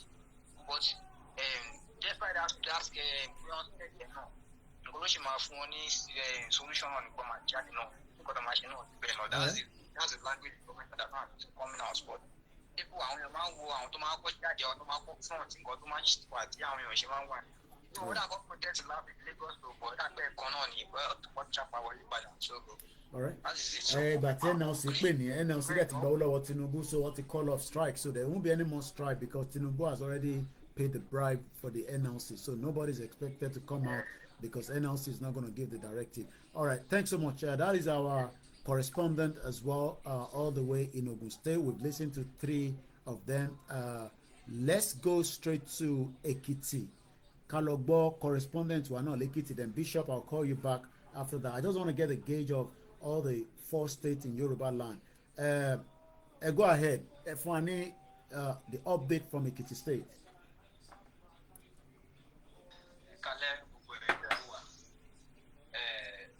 First, Ekiti fún wa ní update kan tó ṣẹlẹ̀ lẹ́kìtì. Nǹkan tí mi bá pápọ̀ wò pé káwọn ọmọ Nàìjíríà ṣe bóyá àwọn olówó wa tábárí tó bá ń kọ́ lílí site this time around bóyá ká lọ máa nà wọ́n mọ́ bẹ́ẹ̀ because àrílé ọ̀dà sáàkọ̀ tó ń ṣẹlẹ̀ wọ́n nílùú yìí àrùn jẹjẹ mọ́ ebi tí fẹ́ẹ́ nà wá pa sínú yàrá kò yí wa mọ́ bá ṣe ṣe gan àdéhùn tábà máa fi kówó oúnjẹ tábà máa fi kówó oúnjẹ papọ̀ àdéhùn dìde 3,000 5,000 tábàrí kò tó ṣe anything.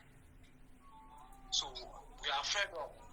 So now padà sórí nǹkan tó ń ṣẹlẹ̀ presently ní Adékìtì. Everything wọ́n. Rice wọ́n. Cement wọ́n. Gbogbo nǹkan ló wọ́n. Kò dẹ̀ wá yé wa mọ́. Àmọ̀kọ́ tá a máa jẹ mọ́. Èyí bábá bá rí nǹkan tó wá worst jù lẹ́kìtì presently náà ni pé wọn ò tiẹ̀ jẹ́ kí àgbẹ̀ wọnú òkú mọ́ rárá náà. Wọ́n tó lè fẹ́ pé ọba kan mi ní dárúkọ yẹn ó gbé èèyàn kan lé ẹgbẹ́ wa ní ọjọ́ wo nìyẹn ó ní láti sọ fún ó ní wọn tẹ̀ jí kára ìlú tiẹ̀ wọnú òkú mọ́ rárá náà. Ok, àwọn wo ni wọ́n jẹ́ ní sùúrù àwọn wo ni wọ́n jẹ́ kára ìlú wọnú oko. Àwọn Fúlàní ò jẹ́ kí àwọn ará ìlú wọnú oko mọ́ ojú ọ̀rọ̀ náà ti ń dá wọn padà sí wọn ẹ̀gbà kan wọ oko mọ́. Wow, that is interesting. So aráàlú tó fẹ́ lọ sí oko ẹ̀ láti lọ dáko ṣé tẹ́lẹ̀ wọ́n tẹ̀ ń lọ sóko tó ń pa wọ́n nísìnyí wọ́n tẹ̀ lè dóko mọ́ báyìí lẹ́ ń sọ.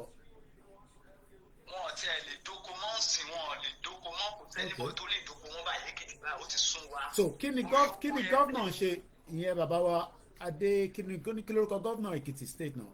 What's the governor kí lórúkọ gọ́vnà Èkìtì state? So, what is this governor doing? What are they doing? Currently, the last time ọ̀rọ̀ ìgbé wọn pa ọba tó ṣe governor gbé ọ̀pọ̀lọpọ̀ ìgbésẹ̀. Okay. Ṣùgbọ́n pẹ̀lú ọgbọ́n orí ti tèmi èmi rí pé nǹkan ti wọ́ wá láti àtẹ̀yìnwá. Okay. Tó fi dà pé àti pé àwọn ará ibi báyìí wọ́n ní bàbá nígbẹ́jọ́ tó gbé kò ń ṣe nǹkan tí ẹnẹyọ̀ kan lè dá ṣe kò ń ṣe iṣẹ́ tí ẹnẹyọ̀ kan lè dá ṣe rárá nǹkan tí wọ́n bá láti àtẹ̀yìnwá àti gómìnà ní ìpínlẹ̀ Èkìtì tó ti ń sọ pé kí gbóhùn máa fọ́ àwọn Fúlàní nílẹ̀. Okay.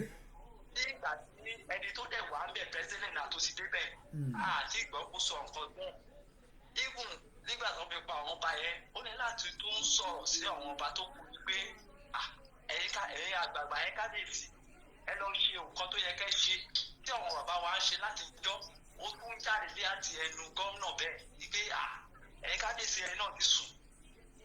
So tó túmọ̀ sí wípé gómìnà táwa ní lẹ́kìtì pẹ̀lẹ́lì náà àwọn olóṣèlú kan jẹ́ pé àwọn bẹ́ẹ̀ bọ̀ tí ẹ bá ṣiṣẹ́ a gbọ́dọ̀ máa tọ́ wípé ó ń ṣiṣẹ́ láti ìgbà tó ti dé bẹ́ẹ̀ kò sí ẹ̀ka tí ò tọ́ọ̀ṣì. Nípa security ní private ní but a rí wípé nǹkan ti wọ́ wá láti àtẹ̀. Because kò sí ẹlẹ́yọ̀ kan báyìí tó ti expect pé irú èèyàn bẹ́lẹ̀ ló ń bọ̀ wá ṣe gómìnà Èkìtì. Nígbà tó máa dé ó surprise everybody. Release the law for different kind of group torí pé ó surprise èèyàn campaign o but tá a bá ti rí èèyàn tó ń ṣiṣẹ́ àgbọ́dọ̀ sọ nítorí pé tó bá yẹ pé Nàìjíríà work ká ní pé àwọn olóṣèlú wa ṣe nǹkan tó yẹ kó ṣe wọ́n ṣe ni tó ń ṣe ojúṣe wọn kò sẹ́nibọ̀dì tá a sọ pé òun fẹ́ máa agitate pé kí Nàìjíríà pín bọ̀ nítorí pé a kò sí equal right ní Nàìjíríà pé wọ́n kàn right wa ni wọ́n right wa ni wọ́n lè túlù ṣe wọ́n fi pípa wá ìdí nìyẹn tá a fi sọ pé a fẹ́ pín. Currently ra mi ìmọ̀ pé ọmọ Yorùbá náà ṣe tó ṣe ní ìmọ̀ mọ́ ibi tí pọ̀ jù ọmọ Yorùbá lè ṣì dákẹ́ sínú yàrá ọmọ Yorùbá wáyé tó fi jẹ́ pé ọ̀rọ̀ nífẹ̀ẹ́ láǹsọ̀ ó dẹ̀ ṣe ń ṣe mọ́ wa lára ipe softly and smile àwọn àánú yàrá bíbí ẹ̀ ebi á máa pa wá àti pé ká lè voice out ká ṣiṣẹ́ lérí ká jíù pẹ̀lú ibi tí òun tó ń ebi pa wá yẹn àní lè ṣe wáyé bí ìrírí ọ̀rẹ́ sáni mọ́ wáyé a lè pariwo láti yọdún yìí ìjọba ilé wọn ìjọba Fúlàní àjẹdà wọn lè àti ebi pa wá ni kọ́ lè ráyè gba ilẹ̀ wá gbà tí ọ̀rọ̀ wa bá wá nílẹ̀ wọ̀ tó à nílé ìrúkọ jẹ gbogbo ọgbọ́n tó ń dá nìyẹn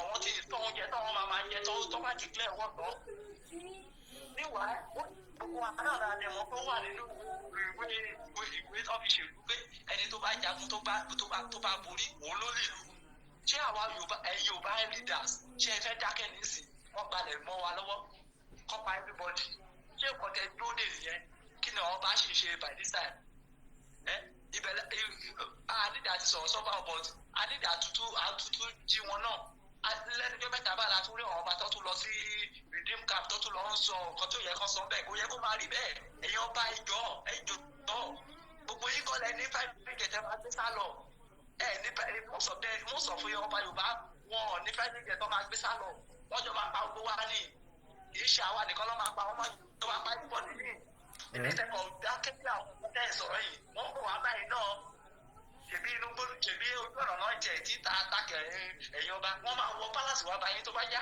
wọn á wọlé wá bá wa náà ẹ bá jẹ́ kó ṣẹlẹ̀ sí wa ẹ bá jẹ́ kó ṣẹlẹ̀ ìjọba ẹ̀yìn ọba ẹ̀yìn ìjọ ilé ti sún wa ẹ̀jọ́ ẹ̀wé all our 6 governors ẹ̀jọ́ ilé ti pọ̀ ju ibi ti pọ̀ ju wọ́n ti fi ipa wá ju ẹ ṣe nǹkan tó tọ́ ẹ̀jọ́. Please. All right. Thanks so much. That is our correspondent from Ekiti State. Atigboni, our correspondent who are now. Bishop Fuani brief. This program is just about 2 hours. We've done 1 hour 34 minutes, so we have about 26 minutes to play with.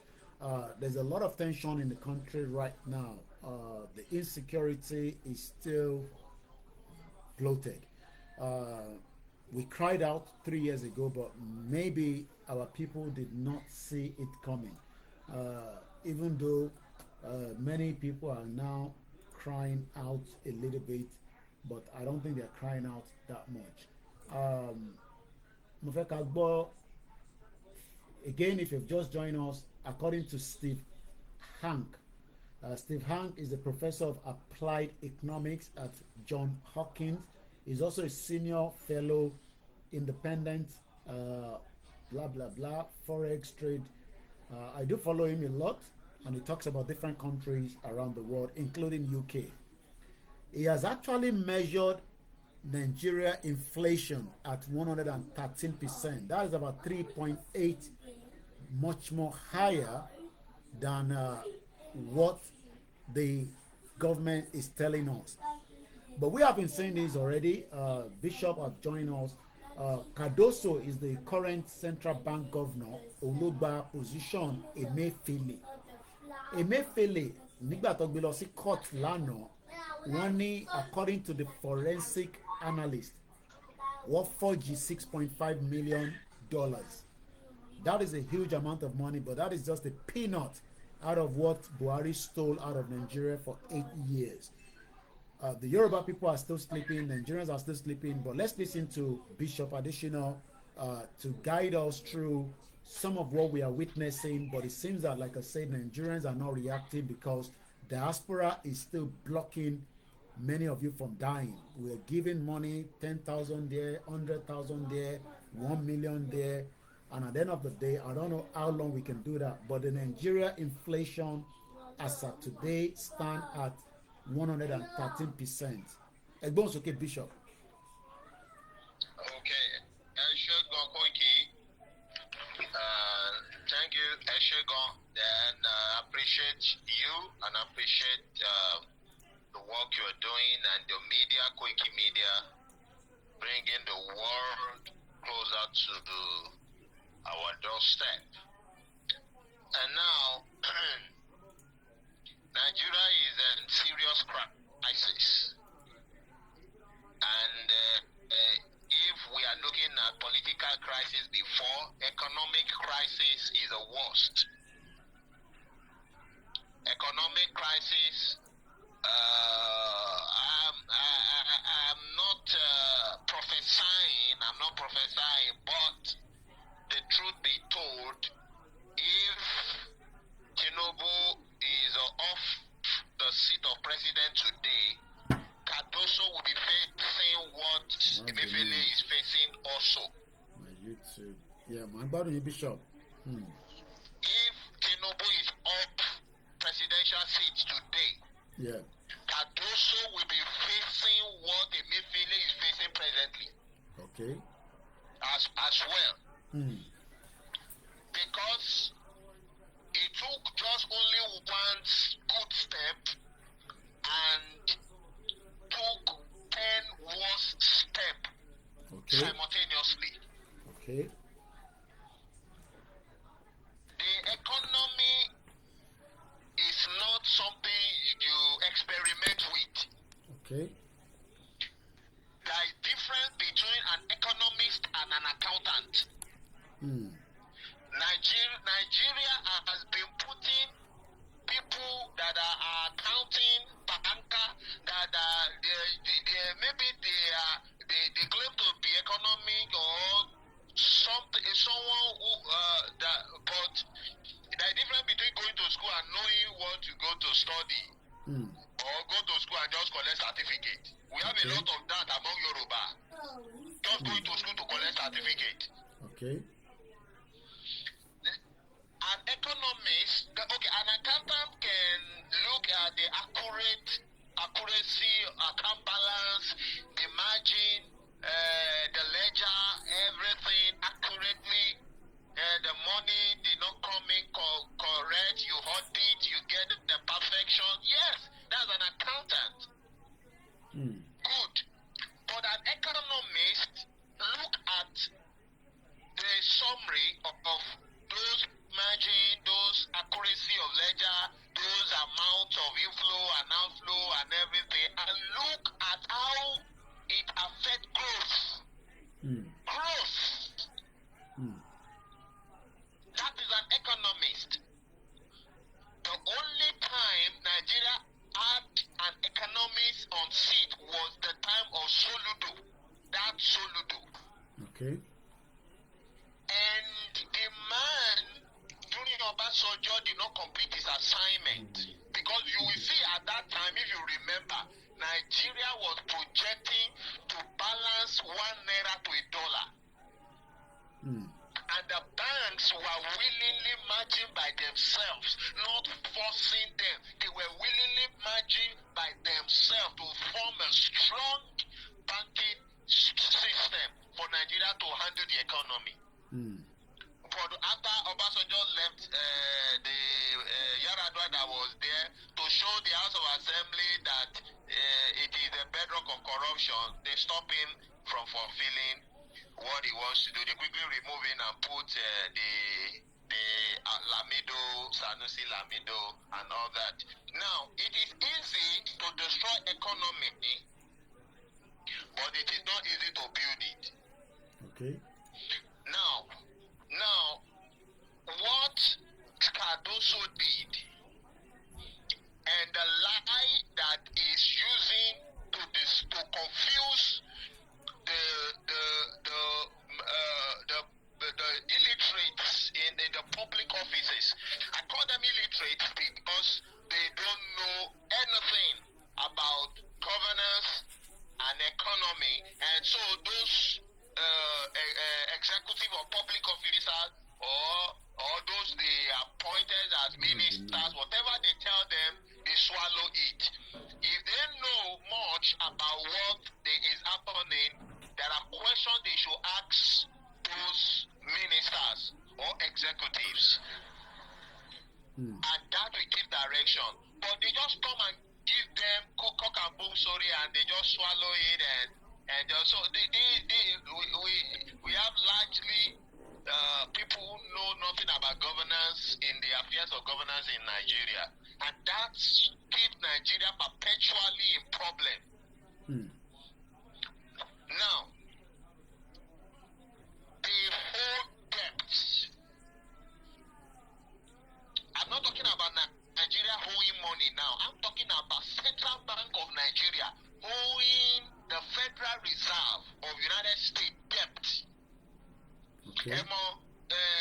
Kí ẹ̀yin máa tajà náà, kẹ́nìkan máa tajà lẹ́gbẹ̀ẹ́ gbogbo yẹn jọ ń tajà ni. Kẹ́kọ̀ọ́ ní jọ̀ọ́ sáré yá mi ní ₦2 change. Mo ẹni yóò ní change. Ó ti rajà lọ́wọ́ mi, fáré yá mi ₦2 kí n fi fún. Tí bá ti tajà ń sìn, tí bá ti ní jẹ́ máa fún ẹ padà. Ẹ mọ̀ pé ó máa yá yín. Ó máa yá yín ẹjọ́ ń ta kọ̀ọ̀kan, ẹjọ́ ń tajà ni. Now, bí àwọn Central Bank ṣe ń ṣe láàrin ara wọn káàkiri nìyẹn. To the extent that Nigeria Central Bank holds $7 billion. Ó yàtọ̀ sí owó tí Nàìjíríà lọ ń yá káàkiri o. I want you to get it clear that Nigeria is using 97% of its income to service. Ìyẹn yàtọ̀ o. Now, when Cardoso comes in, he decided to be paying this money because America shut its door to borrow any central bank dollar anymore. They've started what they call dollar recall since January 1st, 2024. Every dollar that is from America will start coming back home. No dollar is going out again. I will not like to shock you because I told you we have some partners in Federal Reserve Chicago that hint us about the next advise us and what to take. Now, even America itself, we suffer what Nigeria suffered during Emefiele very soon. When there will be total shutdown, you won't be able to withdraw your dollars. They will experience it very soon because America is trying to give out a new dollar design, and a dollar recall means all the dollars will come in and a new one will start coming out. And because of that, US have told the central bank, especially Nigeria, to pay their money, the $7 billion to pay them back. Now, since January, Cardoso has been on his feet because it is expedient if you don't want Wahala to pay that money. So they pay $2.4 billion. And because they are paying this money, that is why Naira was dropping so fast on a free fall. Because Nigeria doesn't produce dollars. It is Naira Nigeria produce. Yeah. And they have to pay that dollar. They have to pay that dollar that they don't have. So the little one they have in the reserve and the little one that they have from transferring money from abroad to Nigeria, they were paying. So Naira is devaluing very fast, and there is nothing they can do about it. Now, when they now call Cardoso to House of Assembly, and they are on his neck, about the free fall of Naira, he's supposed to tell them the truth.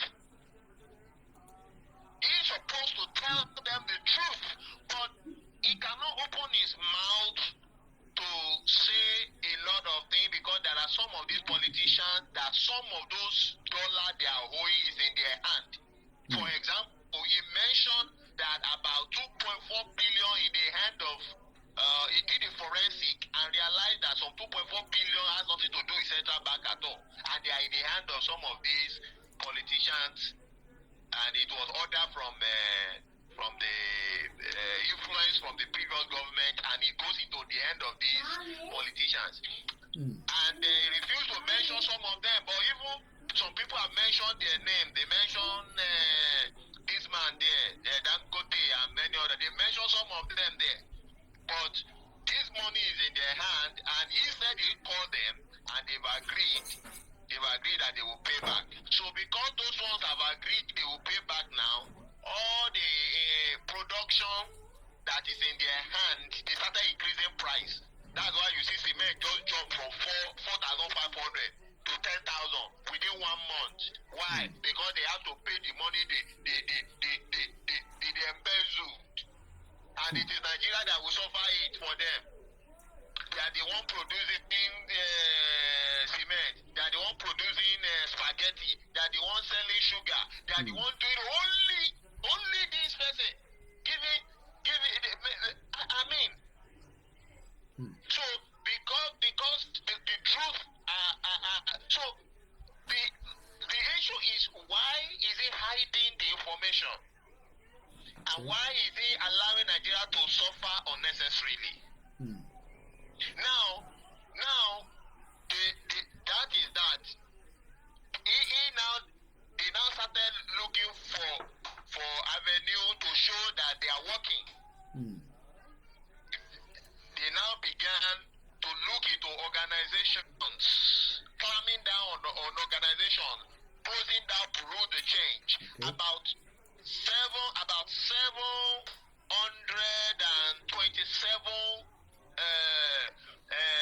factories that produce in Nigeria closed down within January to now, within short two months. They cannot cope with because the price of fuel has gone up. And because the price of fuel has gone up, the Genji Dam, the water that is coming from River Niger, those Niger and Burkina Faso has blocked it, because Nigeria is now militating against them because military has taken over there. This is wrong decision again. Why will Tinubu say you want to wage war with Niger? What is the business of Nigeria with Niger? That you are interfering in their governance. So Nigeria caught light. Nigeria, apart from cutting light, Nigeria went and blocked all the border to the Niger. So it is from Niger, those Hausas, the northerners, were bringing food into Nigeria and sell. Now, the food cannot come in. That is why food becomes scarce. And prices of food gone up, because our farmers can go to our local farm because of insecurity. And the one that they are bringing from the far Sahel, Niger, Burkina Faso, enter into the north to come and sell down there, they block the border. So that is a cause of food insecurity. The funny thing to know that this government are just experimenting, playing with you. Nigeria government, Ministry of Agriculture did not have one plot of land for cassava. Nigeria government, I'm talking about Ministry of Agriculture that is collecting money from Nigeria government every year, did not have one plot of land as a farm for cassava. Not to talk of plantain, not to talk of rice and all that. Now, my concern is, if Nigeria is not farming, who is farming in Nigeria? And why is government blocking the border to bring in food? Including cement border, you can't bring rice. And Nigeria is not producing rice. Are these people normal? I mean, Koiki, try to understand. You are not producing food. It is individual that is farming and producing food. You have no data, information about how many farmers is in Nigeria, how many of them is producing now, how many is not producing, how many have problem, how many of them have problem or not. There is nothing concern you about that, and still yet you block border that food should not enter. And you said that you want to promote our local. Who is the local that is producing inside? See, we have mad people. We have mad people and illiterate people in affairs of government. They just come out and bamboozle people. It's not everybody that wears suit and put on tie that know what he's doing. Are you getting me, Koiki? Yeah. So, not to deviate now. So the water that is flowing from River Niger dropped because Niger and Burkina Faso have plugged the dam. They want to produce their own electric power. Since Nigeria has cut electricity, Nigeria has cut power going to them. Okay. And that affects the power that is coming from the KG dam. And so the alternative, so there is shortage of power supply in Nigeria. So the alternative that Nigeria can use is those private companies in Niger Delta that uses gas. Okay. That uses gas to produce. Now, since fuel has gone high, gas too price has gone high.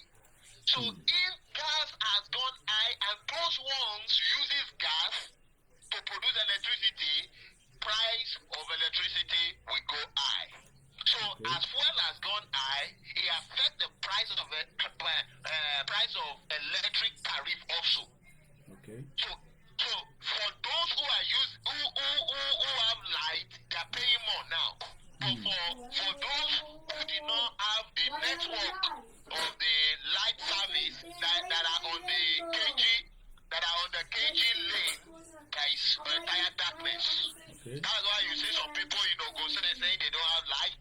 Even some people in Abuja, even the Federal Capital Territory, they took light yesterday. They took light in House of Assembly today also. Imagine Nigeria National Assembly, they took light. I'm very happy when I saw them. They were using book to fund themselves. I say very good. They were legislating inside heat, no light. So they will know that they are not governing anything. Okay. So the current situation with the Benue and Kaduna attack that we saw in the last 24 hours, what is pushing that, the narrative from your own perspective? Now, I will come to that security, but I will round off concerning the economy aspect. Now, Cardoso took a wrong step by clamoring on the innocent businesses, closing them down, shutting bureau de change, innocent finance, even the white company that came to come and meet him to negotiate business, they arrest them. And now, because the effect of that now is that they slap them with charge 10 billion, because that's what they want. They need money, $10 billion. So they wrote many allegations against them. They allow money laundering. How will electronic transaction allow money laundering when the money that they pay in Naira goes to Nigerian banks? Is the Nigerian bank not the gateway? When they pay to Binance direct, they pay to Nigerian banks. It's just like a bureau de change. The person has a crypto, and you want to buy the crypto, you pay to his Nigerian bank, and he sell the equivalent crypto to you in the Binance account. We want to withdraw out, the same thing. You transfer your crypto to him, he pays you in the local Naira account, you receive your money. So how is money laundering possible? So these are the lies they are telling the public, and they are slamming charge on Binance. Now Binance have decided to remove Nigerian Naira away from the international market.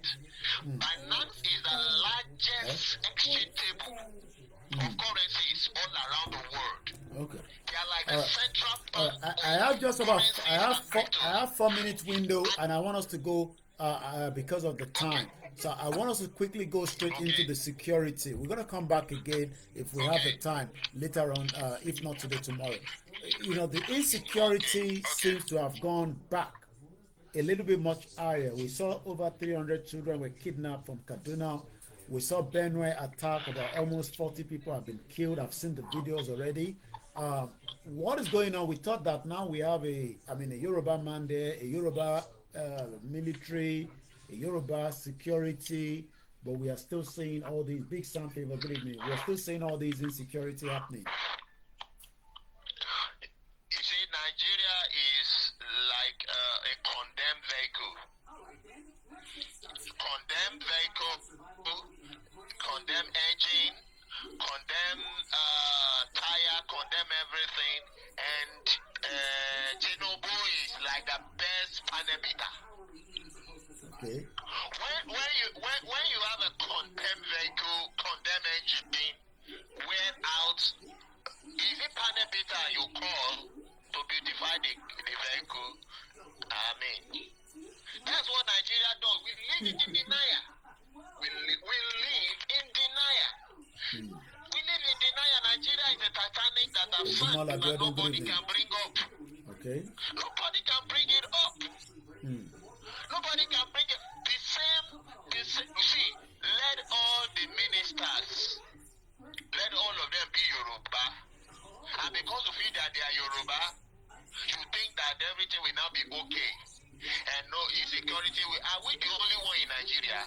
It's only Yoruba in Nigeria. Why are we living in denial? And we say we are the most educated people. I mean, so I wonder the way, especially some of Yoruba that are in diaspora. I think maybe the cold has grown into some people's brain, and they reason like a lunatic. Is that a proper way to run government? To put your ethnic group in politics? Because Buhari did it. Yes, he did wrong thing. Yes, must we now do the same? So if that is the path we must go, should we stay in such a country? Why can't let us split so that everybody can run his own country the way he likes? Peacefully let us split.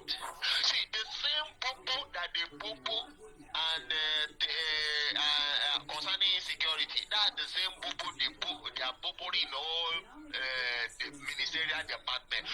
Look at the one I'm still talking about, the Central Bank, Kadoso and Co. With all the clamor on Binance and everything now. See, Naira is still 1,700 Naira to $1 this morning. Is it Binance that now caused that one? Within 1 week, they left it at 1,005. It's now 1,700. It's still falling.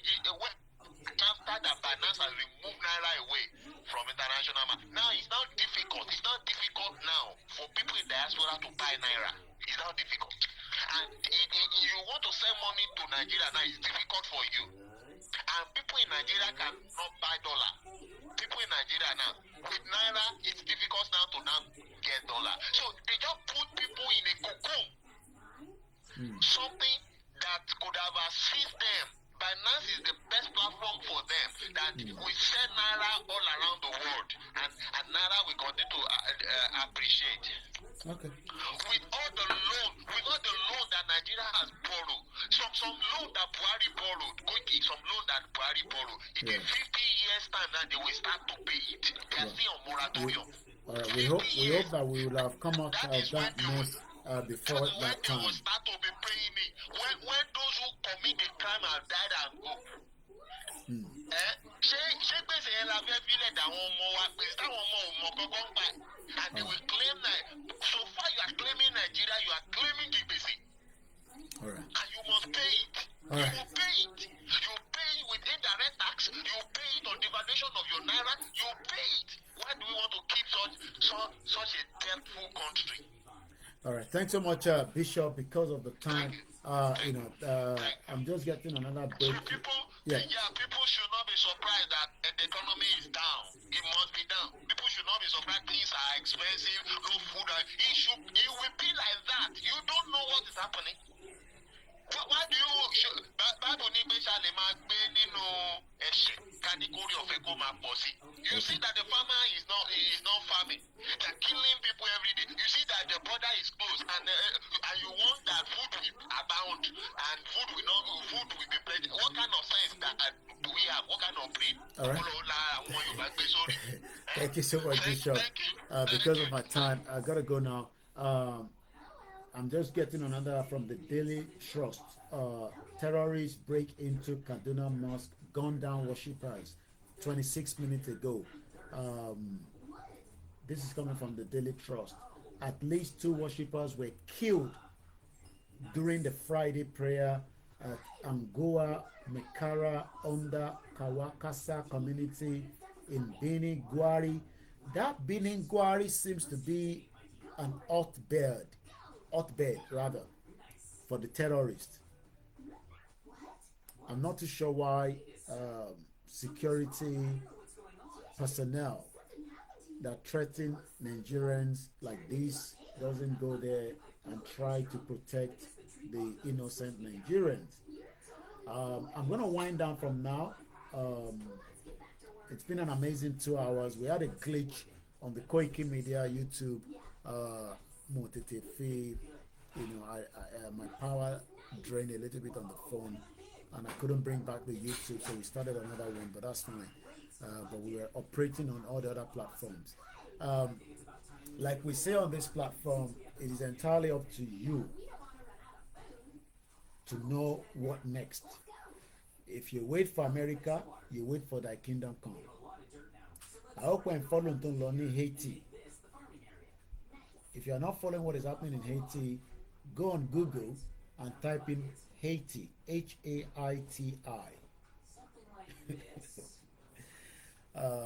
If you're not following what is happening in Sudan, there is a current war going on in Sudan, but that one is not coming on the screen. It don't come on the screen is Ukraine, Russia, Israel, and Palestine. Moki Entawalori, yes, Showore has gone back to America today after 5 years. He actually sent me a message and I wish him a safe travel back to his family. It's not easy when you're fighting for people. Nino and all let Bushowore they voted for Mr. Fatai Afolabi. Thank you so much. So this is how far I can go.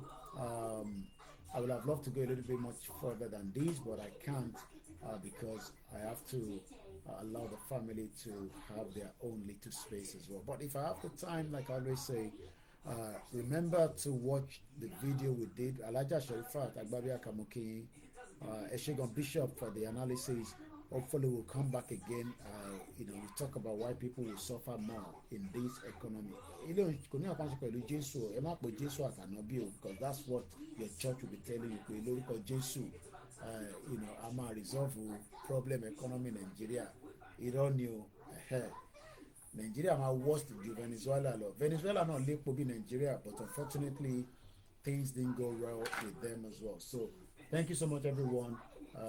As usual, I'm operating from home, so there's always that background noise.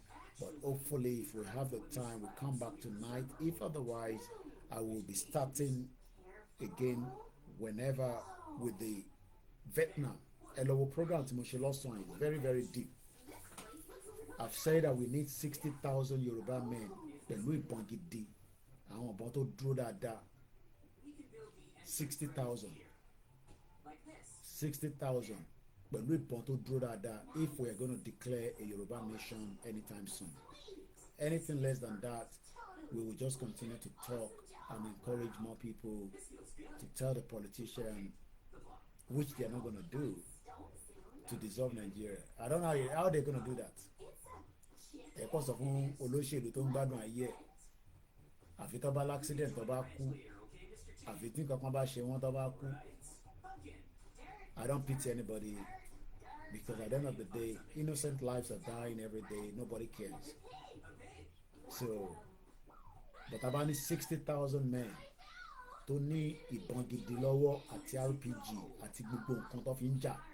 We declare Yoruba nation tonight, and that will be the end of Nigeria. But anything short than that, it will just be negotiation and discussion.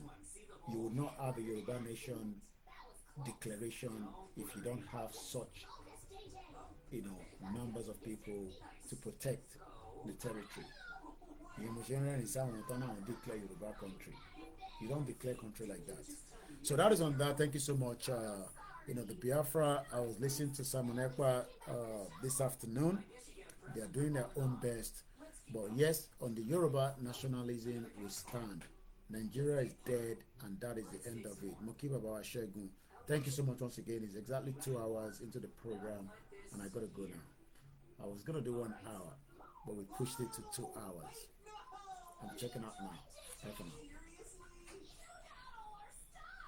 This is a disaster, Mikey. The milk, the buckets, they were super precious. Okay, we're in Lori Facebook, in Lori MixLR, and in Rijuba Lola. Bye for now. Yeah, I think so too. Go, go, go! Nice watermelon. You're in the way, Mr. King. This is dangerous. Mokiba Bawa Tajuddin, thank you so much. Okay, we're in Lori platform, AY brand. I've read your message, and the rest of you as well from all the platforms. Thank you so much. And that is how far we can go. Moki ni ọjà ọdàn, moki gbogbo ẹ̀yin ọmọ Yorùbá káàkiri ibi tí olúkálùkù wá wà. Bye for now.